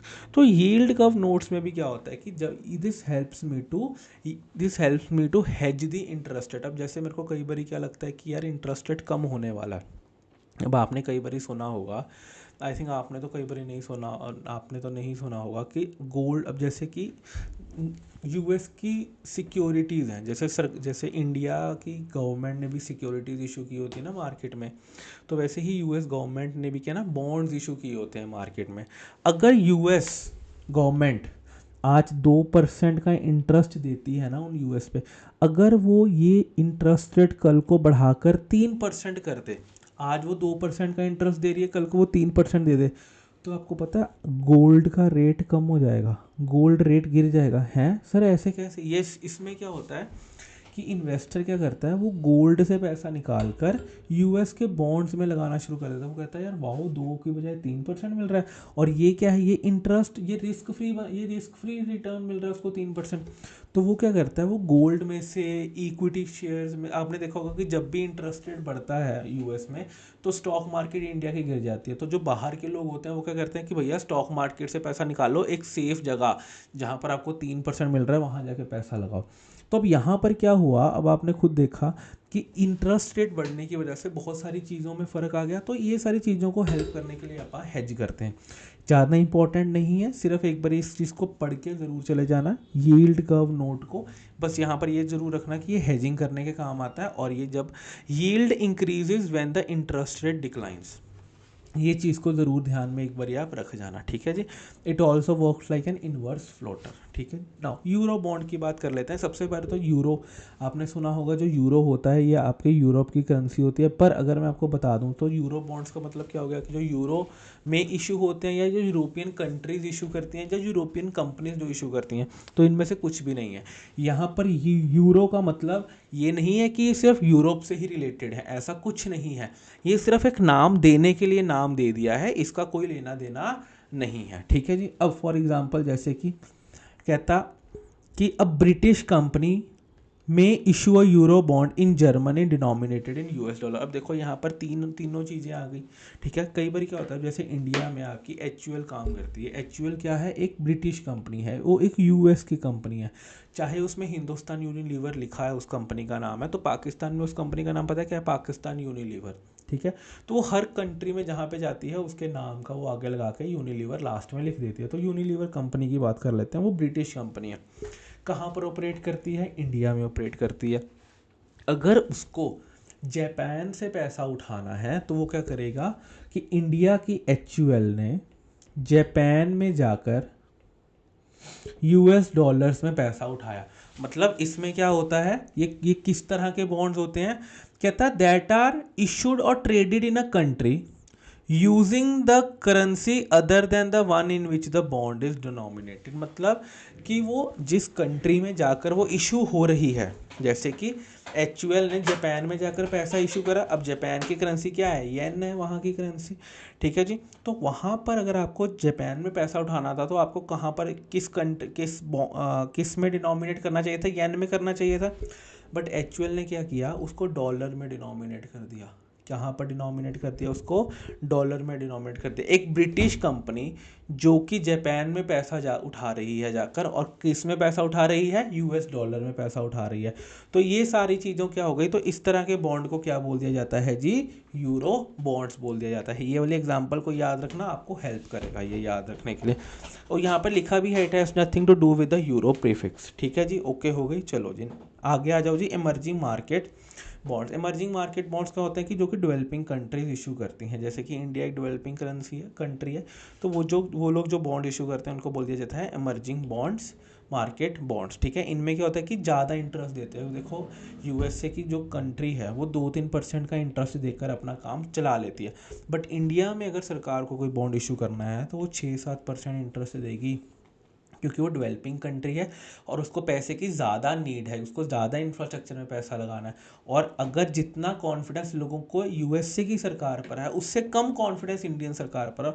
इसका मतलब ये नहीं है कि इंडियन सरकार डिफ़ॉल्ट करेगी, डिफ़ॉल्ट कभी नहीं करेगी, बट सिर्फ एक विश्वास की बात होती है कि इतनी बड़ी कंट्री कभी डिफ़ॉल्ट ही नहीं कर सकती, इतने सालों से सुपर पावर कंट्री है वो कभी डिफ़ॉल्ट नहीं कर सकती। इंडिया भी नहीं डिफ़ॉल्ट करेगी कभी। मैं ये इसलिए नहीं कह रहा क्योंकि मैं इंडियन हूँ, मैं सिर्फ इसलिए कह रहा हूँ कि कोई भी करेंसी, कोई भी कंट्री की कभी सरकार अगर डिफ़ॉल्ट करती है तो मतलब समझ जाओ भैया कंट्री ख़त्म हो चुकी है वो, ठीक है। तो इधर से ही वो कहता कि यहाँ पर हायर यील्ड होता है क्योंकि ये एक डेवलपिंग कंट्रीज होती हैं, ठीक है जी। तो ये आपके फॉरेन बॉन्ड्स से। अब आ जाओ जी आप इंडियन बॉन्ड्स में। इंडियन बॉन्ड में सबसे पहले मसाला बॉन्ड होते हैं। मसाला बॉन्ड्स का मतलब कुछ नहीं होता, ये रूपी डिनोमिनेटेड बॉन्ड होते हैं। ये बाहर वाले जो फॉरेनर्स हैं उनको लगता है कि इंडियंस जो है ना वो बहुत ज़्यादा स्पाइसेस खाते हैं, बहुत ज़्यादा तीखा खाना खाते हैं, तो उन्होंने इसको क्या नाम दे दिया, जो रूपी में डिनोमिनेटेड बॉन्ड होगा ना, ये तो मसाला बॉन्ड है, ये तो मसाले वाले हैं, ये वो। तो इसीलिए ये एक रेसिस्ट भी कह सकते हो आप। बट आप ये पढ़ रहे हैं क्योंकि उसका नाम एक्चुअली में मसाला बॉन्ड ही पड़ा हुआ है, तो कि ये रूपी डिनोमिनेटेड बॉन्ड्स होते हैं, ठीक है जी। These bond are issued outside India but denominated in Indian rupee. अब जैसे इंडिया का कोई कंपनी है, जैसे रिलायंस लिमिटेड ही है, उसको जर्मनी में जाके पैसा उठाना है बट उसको इंडियन रुपीज़ में उठाना है, तो वहाँ लोग कहेंगे अरे मसाला बॉन्ड आया। मसाला बॉन्ड का मतलब क्या है कि इंडियन बॉन्ड आया है जो कि इंडियन रुपीज़ में ही डिनोमिनेटेड है। म्यूनिसिपल बॉन्ड क्या होता है, जो आपने देखा होगा अपने आसपास जिस भी शहरों में आप रहते हो उसकी अपनी अपनी एक म्यूनिसिपल कॉर्पोरेशन होती है, म्यूनिसिपल कमेटीज होती हैं। तो जब भी वो म्यूनिसिपल कमेटीज़, म्यूनिसिपल कॉर्पोरेशंस भी तो बॉन्ड इशू करती होंगी ना कि भैया आप मेरा बॉन्ड खरीद लो और मेरे को पैसा दे दो। उससे क्या होगा कि वो अर्बन डेवलपमेंट करेंगे, फाइनेंस दी अर्बन इंफ्रास्ट्रक्चर। जैसे कि अहमदाबाद म्यूनिसिपल कॉर्पोरेशन ने फर्स्ट टाइम ये बॉन्ड इशू किए थे, ठीक है जी। तो ये चीज़ आपको थोड़ी याद रख लेनी है। गवर्नमेंट और ट्रेजरी बॉन्ड्स क्या होते हैं कि जो भी सरकार या आरबीआई इशू करती है उसको अपन क्या कह दे देते हैं, गवर्नमेंट या फिर ट्रेजरी बॉन्ड्स कह देते हैं, ठीक है जी। चलें जी आगे। यस, नेक्स्ट टॉपिक पे आ जाओ जी। Loan from the financial institution. देखो, लोन फ्रॉम फाइनेंशियल इंस्टीट्यूशंस का मतलब क्या होता है कि आपको बैंकों से, एनबीएफसी से लोन लेना। अब सरकार ने भी क्या है कि अलग अलग पर्पस के लिए अलग अलग तरह के नोडल बॉडीज़ बना रखी हैं। अगर उनको होता है कि भैया एग्रीकल्चर को लोन एक्स्ट्रा देना है, या फिर छोटी कंपनीज़ को, छोटी इंडस्ट्रीज़ को लोन वगैरह एक्स्ट्रा देना है, तो आपने देखा होगा कि आपने क्या क्या बना रखा है। यहाँ पर आपने सिड भी बना रखा है, ठीक है, small industries development bank of India बना रखा है, नाबार्ड बना रखा है।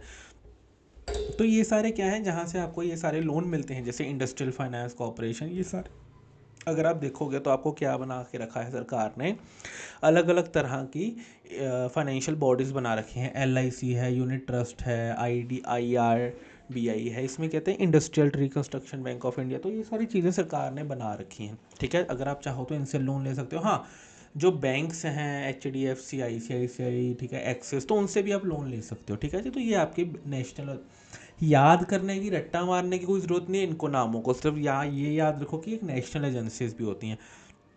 कई बार आप लोन लेते हो जैसे वर्ल्ड बैंक से, एशियन डेवलपमेंट बैंक से, तो इन सब से भी आप लोन वगैरह ले सकते हो, ठीक है जी। आपको याद नाम नहीं याद रखना है, सिर्फ एक बार ध्यान में रखना है।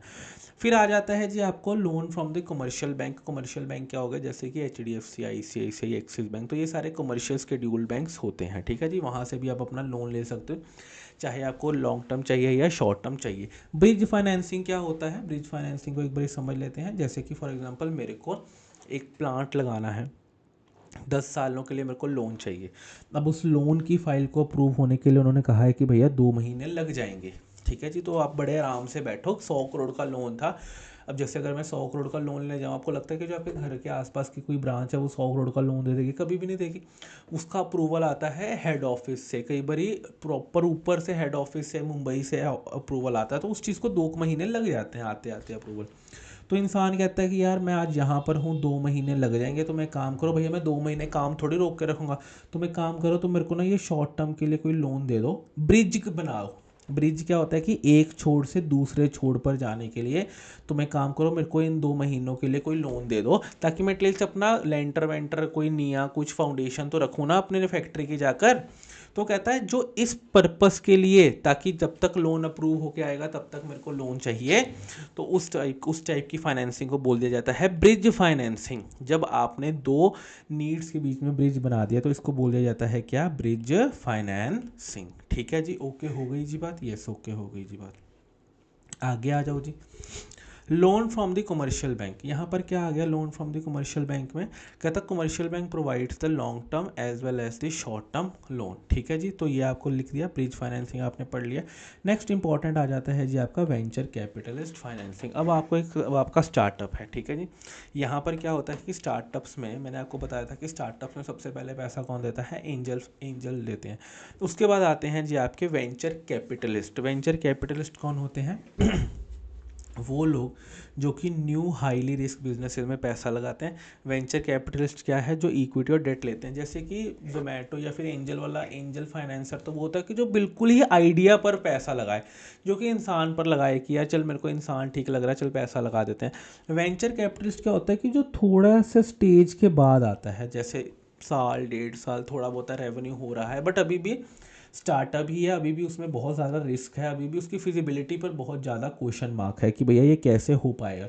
तो वेंचर कैपिटलिस्ट वो आदमी होता है, ठीक है जी, जो वहाँ पर पैसा लगाता है। वेंचर कैपिटलिस्ट क्या होता है कि ये लोग इक्विटी ही फाइनेंस करते हैं, ये लॉन्ग टर्म के लिए देखते हैं। जैसे कि शार्क टैंक में आपने देखा होगा, वो लोग मोस्टली क्या होता है कि वेंचर कैपिटलिस्ट VC टाइप आदमी होते हैं। ये क्या होता है कि ये सपोर्ट करते हैं in the forms of sales strategy, business networking, management. वहाँ पर वो देखा है ना, शार्क्स बोलते हैं कि मेरी इसमें एक्सपर्टीज़ है, मैं उसमें तुम्हारा हेल्प कर सकता हूँ, पैसे के साथ साथ मैं तुम्हारी हेल्प भी कर सकता हूँ। तो वो सारी चीज़ें कौन है, वो वेंचर कैपिटलिस्ट करता है। एंजल वाला क्या कहता है, या तुम मेरे से पैसे ले जाओ, तुम जो मर्जी करो, ठीक है जी। कहता है वेंचर कैपिटलिस्ट कैसे कैसे पैसे दे सकता है, इक्विटी फाइनेंसिंग कर सकता है, कंडीशनल लोन दे सकता है। जैसे कि देखो यहाँ पर क्या लिखा है, रॉयल्टी, अगर आपको याद होगा तो आपके शार्क टैंक में भी रॉयल्टीज़ वगैरह के आते थे। तो इसमें क्या होता है कि वो आपको कंडीशनल लोन दे सकते हैं, कि वो अपने लोन दिया कि प्रोवाइडेड दैट कि तुम ये करोगे, ठीक है, वो सारी चीज़ें हो सकती हैं। इनकम नोट में क्या होता है कि आपको पता ही नहीं होता कि भैया कितना कितना पैसा उससे लेना चाहिए नहीं लेना चाहिए, तो आप क्या करते हो, आप उस पर इंटरेस्ट और रॉयल्टी दोनों चीज़ें मांग लेते हो। तो ये सारी चीज़ें कर सकते हो। पार्टिसिपेटिंग डिबेंचर का मतलब होता है आपने उसको लोन तो दिया, बट आप उसके प्रॉफिट में आप उसको आप उससे एक तो होता है डिबेंचर, उसमें क्या होता है कि आपने 10% का इंटरेस्ट लिया, बात खत्म। एक होता है पार्टिसिपेटिंग डिबेंचर का क्या मतलब होता है कि आपने 10% का तो इंटरेस्ट देना ही देना है, ठीक है, और अगर आपको बहुत ज़्यादा प्रॉफिट हो गया तो वो प्रॉफिट में से भी थोड़ा बहुत हिस्सा देना है। तो वेंचर कैपिटलिस्ट से अगर आपने देखा होगा तो यहाँ पे वेंचर कैपिटलिस्ट का ही फ़ायदा हो रहा है, आपको दिख रहा होगा कि भैया हर तरीके से तो वही फ़ायदा है, कंडीशनल लोन दे रहा है, रॉयल्टी ले रहा है, पार्टिसिपेटिंग डिबेंचर है। पर भैया उस टाइम पर स्टार्टअप को पैसा चाहिए होता है, उसको एक्सपर्टीज़ चाहिए होती है लोगों की, तो वो ये सारी तरीके की चीज़ें अडॉप्ट कर लेते हैं, ठीक है जी। नेक्स्ट आ जाओ जी आपकी डेट स्क्रूटनाइजेशन पर। डेट स्क्रूटनाइजेशन पर क्या होता है कि एग्जांपल देखो HDFC बैंक के पास फॉर एग्जांपल 1000 होम लोन चल रहे हैं, मतलब अलग 1000 लोगों ने उससे लोन ले रखा है, ठीक है, जो कि कितने हैं, 100 करोड़ के हैं। These customer pay their EMIs to the bank every month, वो हर महीने उनकी EMI आती है। कहता है HDFC बैंक को ना अभी पैसा चाहिए। एक तरह से आपने डेटर फाइनेंसिंग सुना हुआ है, डेटर फाइनेंसिंग वर्किंग कैपिटल में करा था हमने। तो उसमें क्या होता था कि आप डेटर्स को देते थे और फैक्टर से पैसा ले लेते थे, तो कि भैया तो ये अपने आप कलेक्ट कर लेना। तो डेट स्क्रूटनाइजेशन में भी क्या होता है कि अगर HDFC बैंक के डेटर्स कौन है, ये लोन वाले ही तो हैं, इनसे पैसा लेना, तो यही तो उसके डेटर को। तो वो क्या कहता है कि वो बाहर किसी डेट स्क्रूटनाइजर को कहता है एक काम करो, मैंने ना 1000 रुपया मेरे को आता है लोन का, तुम एक काम करो, ये पैसा पकड़ो, तुम एक काम करो, तुम 1000 लोन वालों से तुम खुद EMI वगैरह हर महीने लेना है, काम करो तुम मेरे को कुछ पैसा दे दो, मेरे को अभी पैसा चाहिए। जैसे आप डेटर को रख कर पैसा सामने वाले से ले लेते हो, तो वैसे ही बैंक वाला भी क्या करता है, बैंक अपने लोन्स को, जो उसने लोन्स दिए हुए हैं, उनको सिक्योरिटाइज कर लेता है। वो कहता है कि ये लोन आज से तुम्हारे हुए, तुम ही इनसे EMI लो, तुम ही इनसे इंटरेस्ट लो, तुम ही इनसे प्रिंसिपल लो, एक काम करो मेरे को पैसा दे दो। फॉर एग्जांपल बैंक के पास लोन चल रहा है, लेट्स सपोज 100 रुपये का, ठीक है, उसको लगता है ये जो 100 रुपये का लोन है ये 5 सालों के बाद over the period with interest आएगा। वो कहेगा काम कर, तू मेरे को अभी 97 रुपीज़ दे दे, तू 100 रुपये का इंटरेस्ट, तू 100 रुपये का लोन ले जा और इंटरेस्ट कमाता रहे। तो बैंक वाले को क्या मिल गया, 97 रुपीज़ मिल गए, इस 97 से वो आगे लोन दे देगा, आगे पैसा कमाता रहेगा, आगे उसका साइकिल चलता रहेगा। और जो जिसने सिक्योरिटाइज किया उसको क्या, उसको 5 सालों तक इनकम हो गई इंटरेस्ट की। तो ये दोनों का बात होता है, ये एक एग्जाम्पल दी हुई है, इसको अच्छे से आप पढ़ लेना, ठीक है जी, ये भी ये पढ़ लेना एक बारी। फिर आ जाते हैं जी आपका लीज फाइनेंसिंग पे। लीजेज आपका लास्ट टॉपिक है, इसको आप अभी फटाफट से ख़त्म कर लेते हैं। लीजेस क्या होता है, AS 19 हमने लीजेस का पढ़ा हुआ है, नहीं पढ़ा हुआ तो हम ओवर द टाइम पढ़ लेंगे उस चीज़ को। लीज फाइनेंसिंग में क्या होता है कि this is generally a contract between owner and the user of asset. एक होता है रेंट पे देना, एक होता है लीज पे देना, ठीक है। रेंट पे अगर आप किसी पे रहते हो, फॉर एग्जांपल आप लोगों में से बहुत सारे लोग PGs में रहते हो, ठीक है तो अगर आप PG में रहते हो, अगर आपको लगता है कि यार यहाँ पर ना एक शेल्फ कम है, मेरे को पढ़ने के लिए ना बुक्स काफ़ी ज़्यादा CA की, मेरे को एक शेल्फ और चाहिए, तो क्या आप वहाँ पर शेल्फ डलवा सकते हो, क्या नहीं डलवा सकते। ज़्यादा से ज़्यादा आप क्या कर सकते हो, वहाँ पर अपना एक स्टडी टेबल लेके आ सकते हो, यही कर सकते हो आप। कुछ कंस्ट्रक्शन तो नहीं ना करवा सकते वहाँ पर, ठीक है, ऑब्वियस सी बात है कि भैया कंस्ट्रक्शन थोड़ी करवाएंगे। लीजेस में क्या होता है, जब आपको लीज पे मिलता है ना, तो वो कहता है कि भैया ये आपका एरिया है, इसमें आपको कंस्ट्रक्शन करवानी कंस्ट्रक्शन करवाओ, जो जिस तरह मर्जी से आप चीज़ को करवा सकते हो, ये आपकी डिस्क्रिशन पर है, मैं इसमें कोई भी इफ्स एंड बट्स नहीं करूँगा।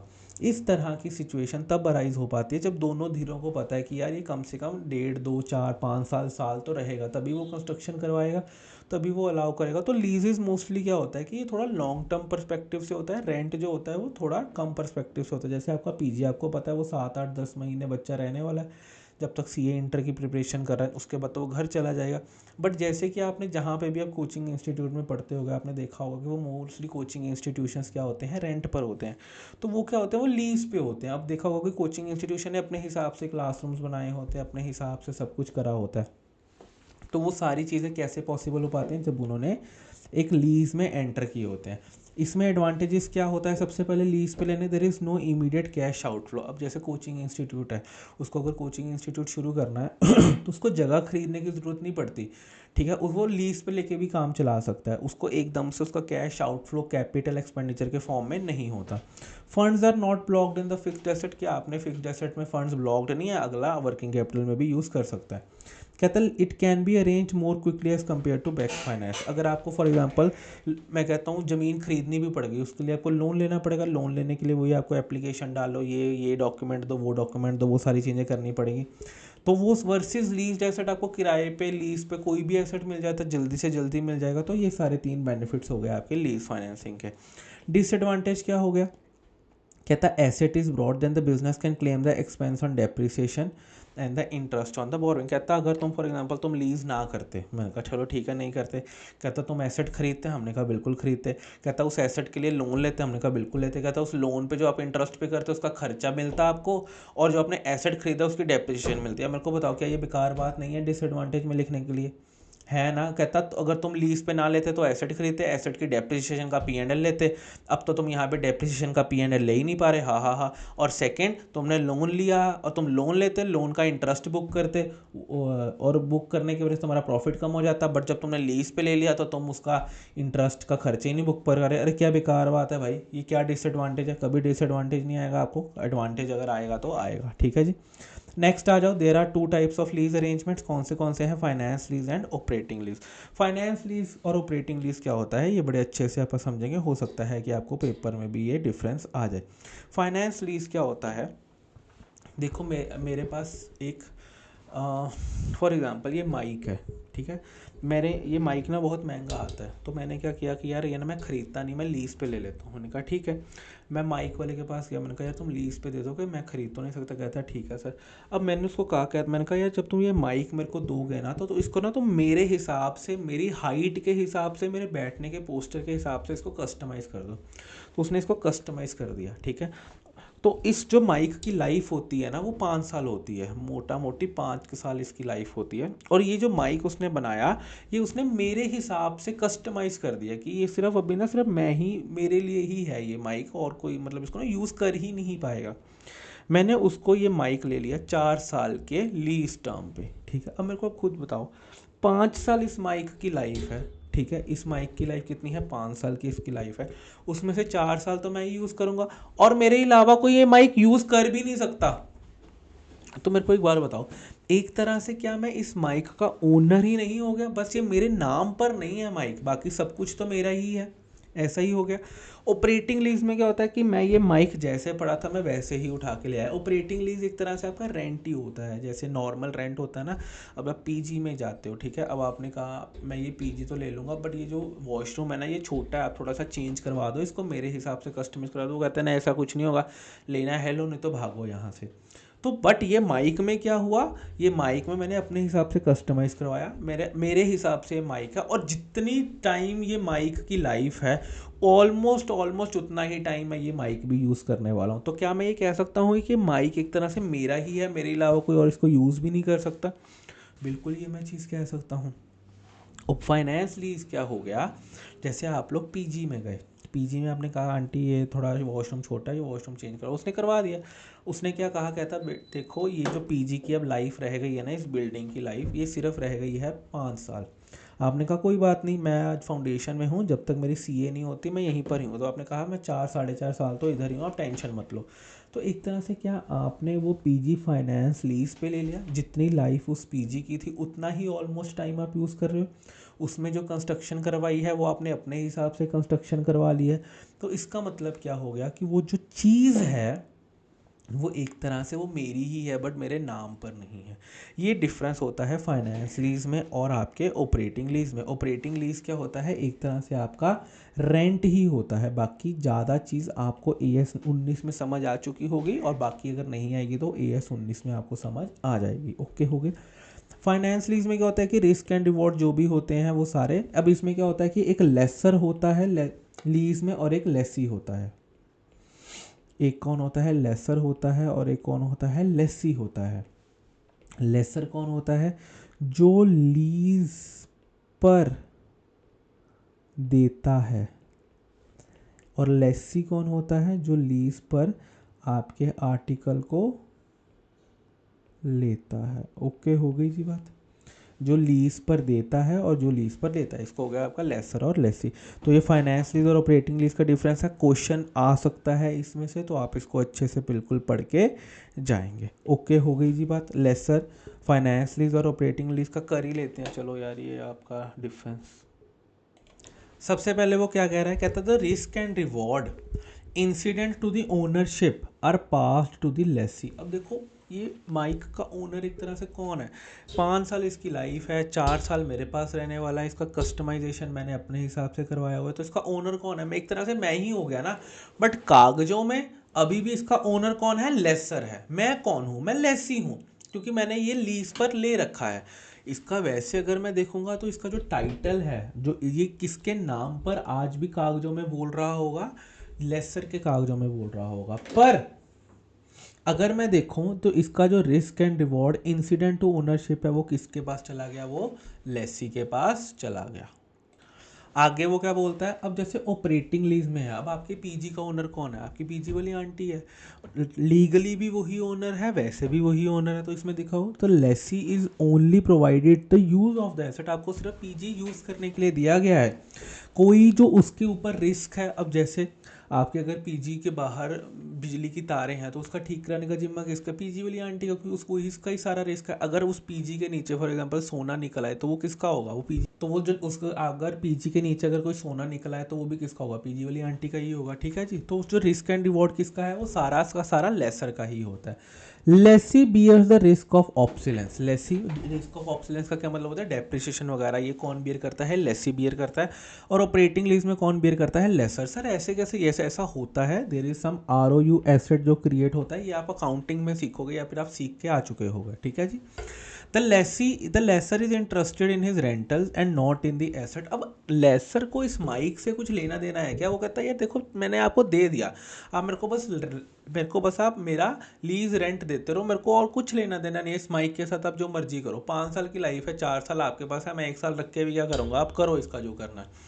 तो कहता है lessor is interested in is rentals not in the asset. Versus यहाँ पर वो भैया अपने एसेट के साथ, पीजी में थोड़ी सी गंदगी करके देखो, पीजी वाली आंटी आपको बता देगी। तो यहाँ पर लेसर जो होता है वो एसेट के साथ भी कंसर्न होता है और अपने रेंटल्स के साथ भी। कहता है लेसर एंटर इन जो transaction only as a financer. अब फाइनेंस लीज में क्या होता है? एक तरह से लेसर फाइनेंसर होता है। अब ये माइक मैंने नहीं खरीदा, किसी थर्ड पर्सन ने खरीद लिया, इसमें मेरा कैपिटल एक्सपेंडिचर नहीं गया, किसी थर्ड पर्सन का चला गया। बट इसको यूज़ कौन कर रहा हूँ और मरते तब तक कौन यूज़ करता रहेगा? मैं ही यूज़ करता रहूँगा। तो एक तरह से मैं कह नहीं सकता कि इस माइक का फाइनेंसर एक लेसर है। वो फाइनेंसर ही हुआ ना, उसको कोई इसको पता भी नहीं है कि एसेट है क्या नहीं है, कुछ नहीं, उसको कुछ पता ही नहीं है। तो वो एक तरह से एज अ फाइनेंसर ही एक्ट कर रहा है। बट वो क्या है? वो कोई फाइनेंसर नहीं है ऑपरेटिंग लीज में, उसका खुद का एसेट, उसको सब कुछ पता है। ठीक है जी। The lessor is the legal owner, the ownership remains with the lessor. जो लेसर होता है वो लीगल ओनर है, वो कागजों में ओनर है। ठीक है। और यहाँ पर लीगल ओनर भी वही है, प्लस ओनरशिप भी उसकी है। ठीक है जी। यहाँ पर लीगल ओनर भी, ओनरशिप का मतलब कौन होता है? जिसका पास रिस्क और रिवॉर्ड होगा। बट यहाँ पर आपका फाइनेंस लीज में रिस्क और रिवॉर्ड किसके पास होता है? आपके लेसी के पास होता है। ठीक है। तो यहाँ पर ओनर कौन होता है? यहाँ पर ओनरशिप किसकी होती है? लेसी की। ये लिख लो कि यहाँ पर ओनरशिप किसकी होती है? आपकी लेसी की। ओके, हो गया जी। तो कहता था lessee has to bear the insurance, maintenance, ये सब करवानी है। अब इसको साफ करवाना, इसकी इंश्योरेंस, तो ये कौन बियर करेगा? लेसी बियर करेगा। बट यहाँ पर ये कौन बियर करता है? लेसर बियर करता है। क्योंकि अगर पीजी का जो म्यूनसिपैलिटी का टैक्स देना है, वाटर बिल देना है, वो कौन बियर करता है? आपकी पीजी वाली आंटी। कहता this lease is for the period generally equal to the life of the asset. ये जनरली जो पीरियड होता है ये कब का होता है? लाइफ ऑफ द एसेट के लिए ही होता है। यहाँ पर वो कहता है it is less than the economic life of the asset. क्योंकि पीजी तो 50 साल से चल रहा होगा, आप तो 5 महीने ही रहने आए हो वहाँ पर। ठीक है। तो आपको उससे कोई लेना देना नहीं। लास्ट टॉपिक पे आ जाते हैं जी अपन, मोस्टली हमारे टाइप्स ऑफ लीजेस पे। टाइप्स ऑफ लीजेस में सबसे इंपॉर्टेंट लीज क्या होती है? Sale and lease back. Sorry, मैं बार बार पॉज कर रहा हूँ, मैं बार बार चला रहा हूँ। एक्चुअली मेरा जो गला है वो बहुत ज़्यादा बैठ रहा है, तो धीरे धीरे करके मैं टॉपिक बढ़ा रहा हूँ आगे। ठीक है। तो थोड़ा सा आपको डिस्टर्बेंस लग रही होगी, बट ये मेरे गले की वजह से ही है। ठीक है। सेल एंड लीज बैक का क्या मतलब है जी? फॉर एग्ज़ाम्पल, ये जो कैमरा है ये मेरा खुद का अपना कैमरा है। ठीक है। मैंने खुद खरीद रखा था ये कैमरा। तो बट अभी मेरे को क्या है कि अभी मेरे को थोड़े फंड्स की ज़रूरत है, मेरे को अभी थोड़ा सा पैसों की ज़रूरत है। तो मैंने क्या किया ये कैमरे को मैंने सेल कर दिया। अब मेरे को पैसों की ज़रूरत है, तो क्या इसका मतलब है क्या मैं पढ़ाना छोड़ दूँ? क्योंकि बिना कैमरे को तो नहीं पढ़ा पाऊंगा मैं, ऑब्वियस ही बात है।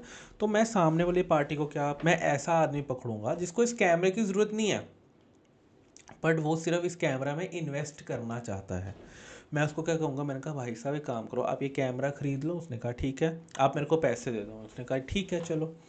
अब इस कैमरे को मैं आपसे लीज पर ले लेता हूं। वेरी इंपॉर्टेंट चीज़ क्या है, जैसे कि for example mister A owns a machinery. जैसे कि मेरे पास कैमरा है, तो A owns a machinery. A immediately need the money to fund the capital expenditure. उसको ए को पैसे चाहिए, तो वो बी के पास गया। बी को उसने कहा कि यार क्या तुमको रेगुलरली पैसा चाहिए, हर महीने तुमको एक फिक्स्ड इनकम चाहिए? उसने कहा हाँ। तो एक काम करो, तुम ये मशीन खरीद लो और मशीन खरीद कर मेरे को ही लीज बैक कर दो। अब यहाँ पर क्या होगा कि बी मशीन खरीद लेगा और वो पर खरीद कर क्या करेगा, ए को लीज बैक कर देगा। ए के पास क्या आ गया, उसके पास एक लमसम अमाउंट आ गई फॉर टाइम बिंग। बी को क्या होगा, उसको मैं हर मंथ क्या देता रहूंगा, लीज रेंटल देता रहूंगा। अब इससे क्या होगा कि बी के पास जो पैसा पड़ा था उसको एक तरह से उस पर लीज रेंटल मिलना शुरू हो गया हर महीने। ए को पैसा मिल गया, ए अपना कैपिटल एक्सपेंडिचर कर देगा। ये जो कैमरा है या फिर जो ये मशीन है ना, ये अपनी जगह पर ही रहेगी, ये कभी नहीं हिलेगी। इसकी ओनरशिप चाहे ए से बी को ट्रांसफर हो गई मशीन की, बट ये मशीन आज भी ए की फैक्ट्री में ही है। ये सिर्फ क्या ट्रांजैक्शन हुई है, सिर्फ पैसे घुमाने के लिए। ए को पैसा चाहिए था, उसको लमसम अमाउंट चाहिए थे, तो उसने कह दिया कि भैया मेरे को आप ये मेरे से खरीद लो, आप इसके लीगल ओनर बन जाओ, पर मैं आपको इसके बदले में लीज रेंटल्स देता रहूँगा हर महीने। तो इससे क्या होगा कि दोनों का फ़ायदा हो गया। ए को क्या मिल गया, लमसम पैसा मिल गया, बी को क्या मिल गया, मंथली इनकम मिल गई। ठीक है जी, ओके हो गई। अब आ जाते हैं लेवरेज्ड लीज पर। इसमें क्या होता है, मोस्टली लेसर को देखा जाता है कि एक फाइनेंसर टाइप आदमी है कि भैया फाइनेंस कर देता है, ये कर देता है, वो कर देता है, वो सारी चीज़ें करता है, फाइनेंस करके वो एसेट आगे दे देता है। लेवरेज लीज का मतलब क्या होता है, लेसर के पास भी पैसा नहीं है मशीन खरीदने के लिए। मैं एज अ लेसी हूँ। फॉर एग्जांपल आप लोग पीजी में रहते हो, ठीक है, आपके पीजी वाली आंटी ने पीजी बनाया होगा। अब आंटी के पास थोड़ी पैसे होंगे बनाने के लिए पीजी, चलो घर के ऊपर बनाया हुआ है वो अलग बात है, बट वैसे अगर आंटी को पीजी बनाना है, पीजी बनाने के भी पैसे नहीं आंटी के पास। आंटी ने क्या किया, बैंक से लोन लिया, बैंक से लोन लेके पीजी बना के खड़ा कर दिया। अब आपको पीजी रेंट पे दे दिया। अब आपको क्या है, आप पीजी वाली आंटी को रेंट दोगे, आंटी आगे क्या अपने फाइनेंसर को क्या देगी, अपना पैसा देगी कि भैया ये तुम अपनी ईएमआई ले लो, तुम अपना इंटरेस्ट ले लो, ये सब होगा। अब लेवरेज लीज में क्या होता है कि आंटी मेरे को पता है क्या कहती है, अरे यार तुम मेरे को पीजी रेंट देती हो, फिर मैं आगे देती हूँ, तो मैं काम करो तुम सीधा ही मेरे बैंकर को या फिर मेरे फाइनेंसर को, तुम एक काम करो तुम सीधा ही ये पीजी रेंट दे दिया करो, मेरे बीच में लाया ही मत करो। ठीक है, अब इससे क्या होगा कि आंटी बीच में से हट गई। अब जैसे for example A is a lessee, B is lessor and C is third party जिसने पैसा दिया। अब B takes the loan from C to purchase the asset. Once the asset is purchase, such asset is leased to A. B has to pay the EMI of loan to C and A has to pay the lease rental to B. So A pays the amount directly to C and any surplus over the lease and rental is paid to the B. For example, मेरा PG rent है 100 रुपये, मेरे को PG वाली aunty को कितना देना होता है, 100 रुपये, और पीजी वाली आंटी को आगे लोन की किस्त देनी कितनी है, 70 रुपये। तो मैं क्या करूँगा, मैं 70 रुपये तो सीधा फाइनेंसर को दे दूंगा और 30 रुपये पीजी वाली आंटी को दे दूंगा। तो यहाँ पर देखो EMI 70 चल रही है, लीज रेंटल 100 है, तो 70 तो मैं सी को दे दूंगा और बी को मैं कितना दे दूंगा, सिर्फ और सिर्फ जो बाकी का उसका बचा वो दे दूंगा। नेक्स्ट आ जाता हूँ। नेक्स्ट का क्या मतलब है आपका, सेल एड लीज। अब इसमें क्या होता है, सेल एड लीज में क्या होता है, lessor ties up with the manufacturer for the marketing the manufacturer's product through its own leasing operations. In the consideration of aid in sales, the manufacturer grants the commission to the lessor. The lessor earns from both the source of the lease rental and the credit from the well manufacturer. इसमें वो क्या कहता है जी आपको, cell add lease बड़ा ही commonly use होता है। अगर आप देखोगे ना कॉर्पोरेट में, जैसे आप आर्टिकलशिप वगैरह करने जाओगे तो आपको वहाँ पर ना थिंक पैड के क्या मिलते हैं, वहाँ पर आपको लैपटॉप्स मिलते हैं। लेनोवो के वहाँ पर आपको लैपटॉप मिलते हैं। मोस्टली कंपनीज में थिंक पैड के लैपटॉप चलते हैं, कहीं पर HP का भी चलता है, कहीं पर बाकी भी चलते हैं, पर मोस्टली थिंक पैड चलता है। तो लेनोवो ने क्या किया होगा फॉर एग्जांपल, तो उसने ना पकड़ी होगी अब देखो जो जितनी भी बड़ी कंपनीज होती हैं जैसे कि रिलायंस, टाटा, अडानी, उनके हर एम्प्लॉय के पास लैपटॉप होगा। जब मैं भी नौकरी करता था तो मेरे पास भी एक कंपनी का लैपटॉप था, ठीक है। हर एम्प्लॉय के पास एक लैपटॉप होता है, ठीक है, उसमें कोई भी डिफ्रेंशिएशन नहीं है, ठीक है। अब HSBC में मैंने जॉब करी है। HSBC में इंडिया के पास 50,000 एम्प्लॉयज़ थे। कितने? 50,000 एम्प्लॉयज़। तो 50,000 एम्प्लॉयज़ के ये मान के चलो कम से कम 52-53,000 लैपटॉप्स होंगे, क्योंकि 50,000 तो एम्प्लॉयज़ होंगे ही, प्लस 2-3 हज़ार लैपटॉप क्या होता है कि वो लोग स्टॉक में रखते हैं कि एकदम से कभी लैपटॉप ख़राब हो गया, एकदम से कुछ रिप्लेस करना पड़ गया, या एकदम से कोई एक्स्ट्रा लैपटॉप की जरूरत पड़ गई, तो इतना तो स्टॉक में रहता ही है।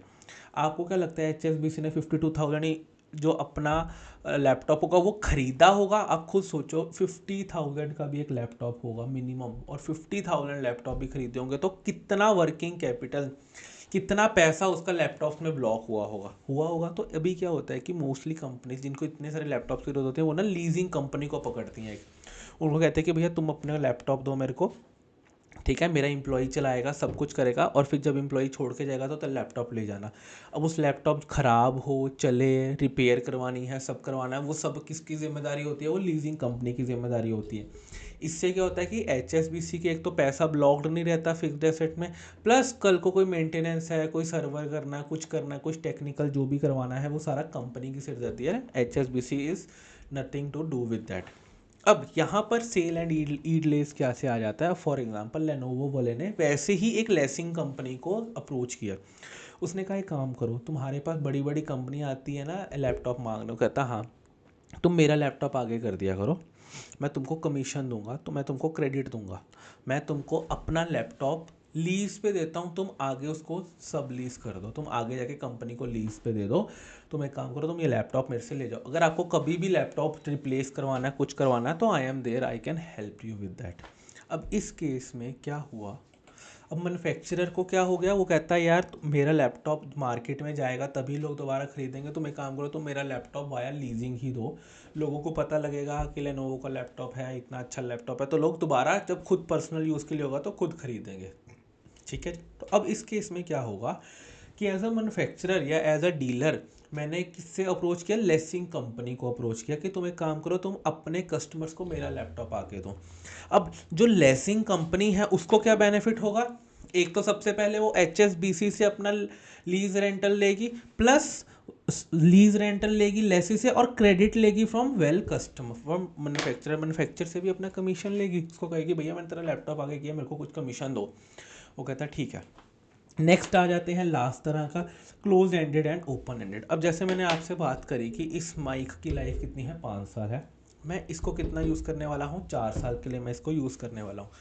जब 4 साल कंप्लीट हो गए तो मेरे उसने लेसर ने कहा यार तुम ही रखो, मेरे को ज़रूरत नहीं है। अब यहाँ पर क्या हुआ, एसेट गेट ट्रांसफर। अब इसमें क्या हुआ कि जो एसेट है वो अपने लेसर को ट्रांसफ़र नहीं हुआ, ये मेरे पास ही रह गया। ये मोस्टली कब होता है? फाइनेंस लीज में होता है, जब ये एसेट एक तरह से मेरा ही होता है। तो अब ये कौन सी लीज हो गई? ओपन एंडेड में कहता है लेसी, मतलब मैं, जैसे मैं हूं कि it has the option to purchase the asset at the year, at the end of the lease term. जैसे 4 साल की लीज टर्म थी, 4 साल खत्म हो गए, मैंने कहा यार छोड़ यार, तो एक काम कर, ये 500 रुपये पकड़, ये माइक अब मेरा ही हो गया, बात खत्म हो गई। तो उसने कहा ठीक है। ओपन एंडेड का क्या मतलब होता है कि यहाँ पर लेसी के पास ऑप्शन था कि वो परचेज कर लेता asset at the end of the lease term, but close ended में क्या होता है कि एसेट परचेज करने का कोई ऑप्शन नहीं है। चाहे इसकी लाइफ 5 साल थी, 4 साल इसकी लीज टर्म थी, 4 साल बाद ये एसेट वापस लेसर को चला जाएगा, इसमें कोई इफ्स एंड बट्स नहीं आएंगे।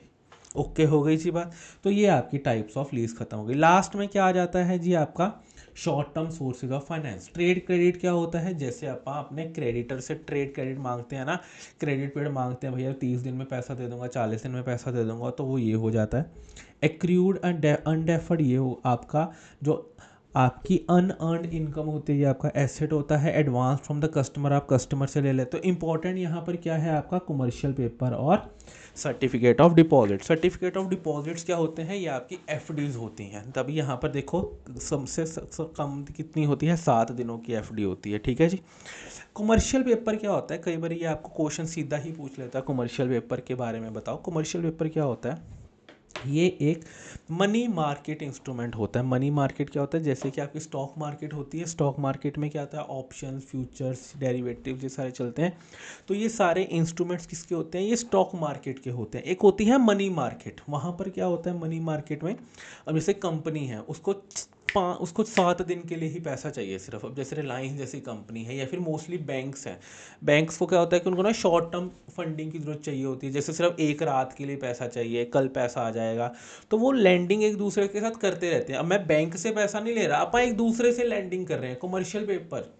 तो ये क्या होता है कि एक तो होगा कि मैं 7 दिन का ओवरड्राफ्ट ले लेता हूँ बैंक से, वो एक डिफरेंट चीज़ हो गई। अच्छा, मैं बैंक के पास ना जाके अपने आसपास जो बाकी कंपनीज हैं या जो बाकी पीयर्स हैं, जब मैं उनसे कहता हूँ कि यार मेरे को 7 दिन के लिए पैसा दे दे प्लीज़, मेरे को दे दे, तो वो सारी चीज़ें कहाँ पर आ जाती हैं, आपकी मनी मार्केट इंस्ट्रूमेंट में आ जाती हैं। मनी मार्केट इंस्ट्रूमेंट में क्या होता है, ये एक अनसिक्योर्ड मनी मार्केट इंस्ट्रूमेंट होता है, जहाँ पर हाई रेटेड कॉर्पोरेट बोरोवर्स, अब आपको कोई Chunni Lal and sons private limited बोले मेरे को 7 दिन के लिए पैसा दे दो, आपने कभी नाम ही नहीं सुना होगा, आपको यार तुमको ना मैं तुमको 7 दिन के लिए पैसा क्यों दूँ। वर्सेज रिलायंस जैसी कंपनी कहते भैया 7 दिन के लिए पैसा दे दो, मैं तुमको पैसा लौटा दूंगा, तो आप कहोगे हाँ जी पकड़ो सर, इट्स अ ऑनर कि मेरे को आपको पैसा देना पड़ रहा है। तो यहाँ पर कौन आते हैं, हाई रेटेड कॉर्पोरेट बोरोवर्स आते हैं, जिनकी बहुत अच्छी रेपुटेशन है, तभी वो पैसा उठा पाएंगे। To diversify it source of short term funding, short term funding के और भी बहुत सारे सोर्सेज हैं, ये नहीं है कि सिर्फ कमर्शियल पेपर ही है या फिर कुछ और ही है, और भी बहुत सारे सोर्सेज होते हैं। कहता उनको सिर्फ डाइवर्सिफाई करने के लिए आप कमर्शियल पेपर की तरफ जाते हैं। बंदा कहता है यार हमेशा एक ही तरफ से क्यों पैसा उठाना, अलग अलग तरह से सोर्सेज से पैसा उठा लो, ठीक है जी। कहता है now days commercial can be issued by corporate primary and all India financial institution, कहता है ये कोई भी कर सकता है। और यहाँ पर क्या है, कहता है जिनको भी ये इशू करना है उनको अपनी रेटिंग करवानी पड़ेगी, क्रेडिट रेटिंग फ्रॉम क्रिसिल और आईसीआरए। क्रिसिल क्या है, ये रेटिंग कंपनीज होती हैं, ये क्या करते हैं, ये अलग अलग कंपनीज को ना रेटिंग देती हैं, कहते हैं कि तुम ये काम, तुम्हारी रेटिंग बहुत अच्छी है, तुम बहुत अच्छा काम कर रहे हो, तुम्हारी रेटिंग A+ है, तुम्हारी रेटिंग A नेगेटिव है, तुम्हारी ये सारी रेटिंग है, तो वो ये सारी उन चीज़ों को देते हैं, ठीक है जी। वो कहते हैं कि अगर आपको कमर्शियल पेपर देना है तो आपको क्या करवाना पड़ेगा, आपको आपकी रेटिंग करवानी पड़ेगी, किससे, क्रिसिल से या आईसीआरए से करवानी पड़ेगी। ये आपका कमर्शियल पेपर इंपॉर्टेंट हो जाता है, प्लीज़ इसको अच्छे से पढ़ के जाएंगे, और ये सारी चीज़ें जो भी मैंने यहाँ पे ब्लू में हाईलाइट करी है लिख के आएंगे, ठीक है जी। यहाँ पर आके आपका थ्योरी का सेकेंड चैप्टर भी खत्म हो जाता है, यहाँ पर आपकी थ्योरी खत्म हो जाती है। एक लास्ट थ्योरी का चैप्टर बचता है आपका वर्किंग कैपिटल का, जो लास्ट चैप्टर है financing of the working capital, सिर्फ वो बचता है, वो अपन नेक्स्ट वीडियो में करेंगे, ठीक है जी। मिलते हैं जी नेक्स्ट वीडियो में। अगर आपको लगता है कि आपको इस चैनल से कोई भी वैल्यू एडिशन हो रही है तो प्लीज़ इस चैनल को सब्सक्राइब ज़रूर कर लें, क्योंकि यहाँ पर बहुत सारा क्वालिटी कंटेंट आने वाला है, ठीक है जी। थैंक यू वेरी मच, मिलते हैं जी नेक्स्ट वीडियो में। ठीक है जी, यहाँ पर आपका फर्स्ट चैप्टर ख़त्म होता है थ्योरी का। अगर आपको भी लगता है, अगर आपको इस चैनल से कोई भी वैल्यू एडिशन होती है तो प्लीज़ इस चैनल को सब्सक्राइब ज़रूर कर लीजिए, और इसको अपने फ्रेंड्स के साथ शेयर भी कर दीजिए। आपके एक सब्सक्रिप्शन के बटन से हमको बहुत ज़्यादा कॉन्फिडेंस मिलता है, आपका वही सब्सक्रिप्शन का बटन हमारा मोटिवेशन का रीज़न बनता है, ठीक है जी। थैंक यू वेरी मच, मिलते हैं जी नेक्स्ट वीडियो में।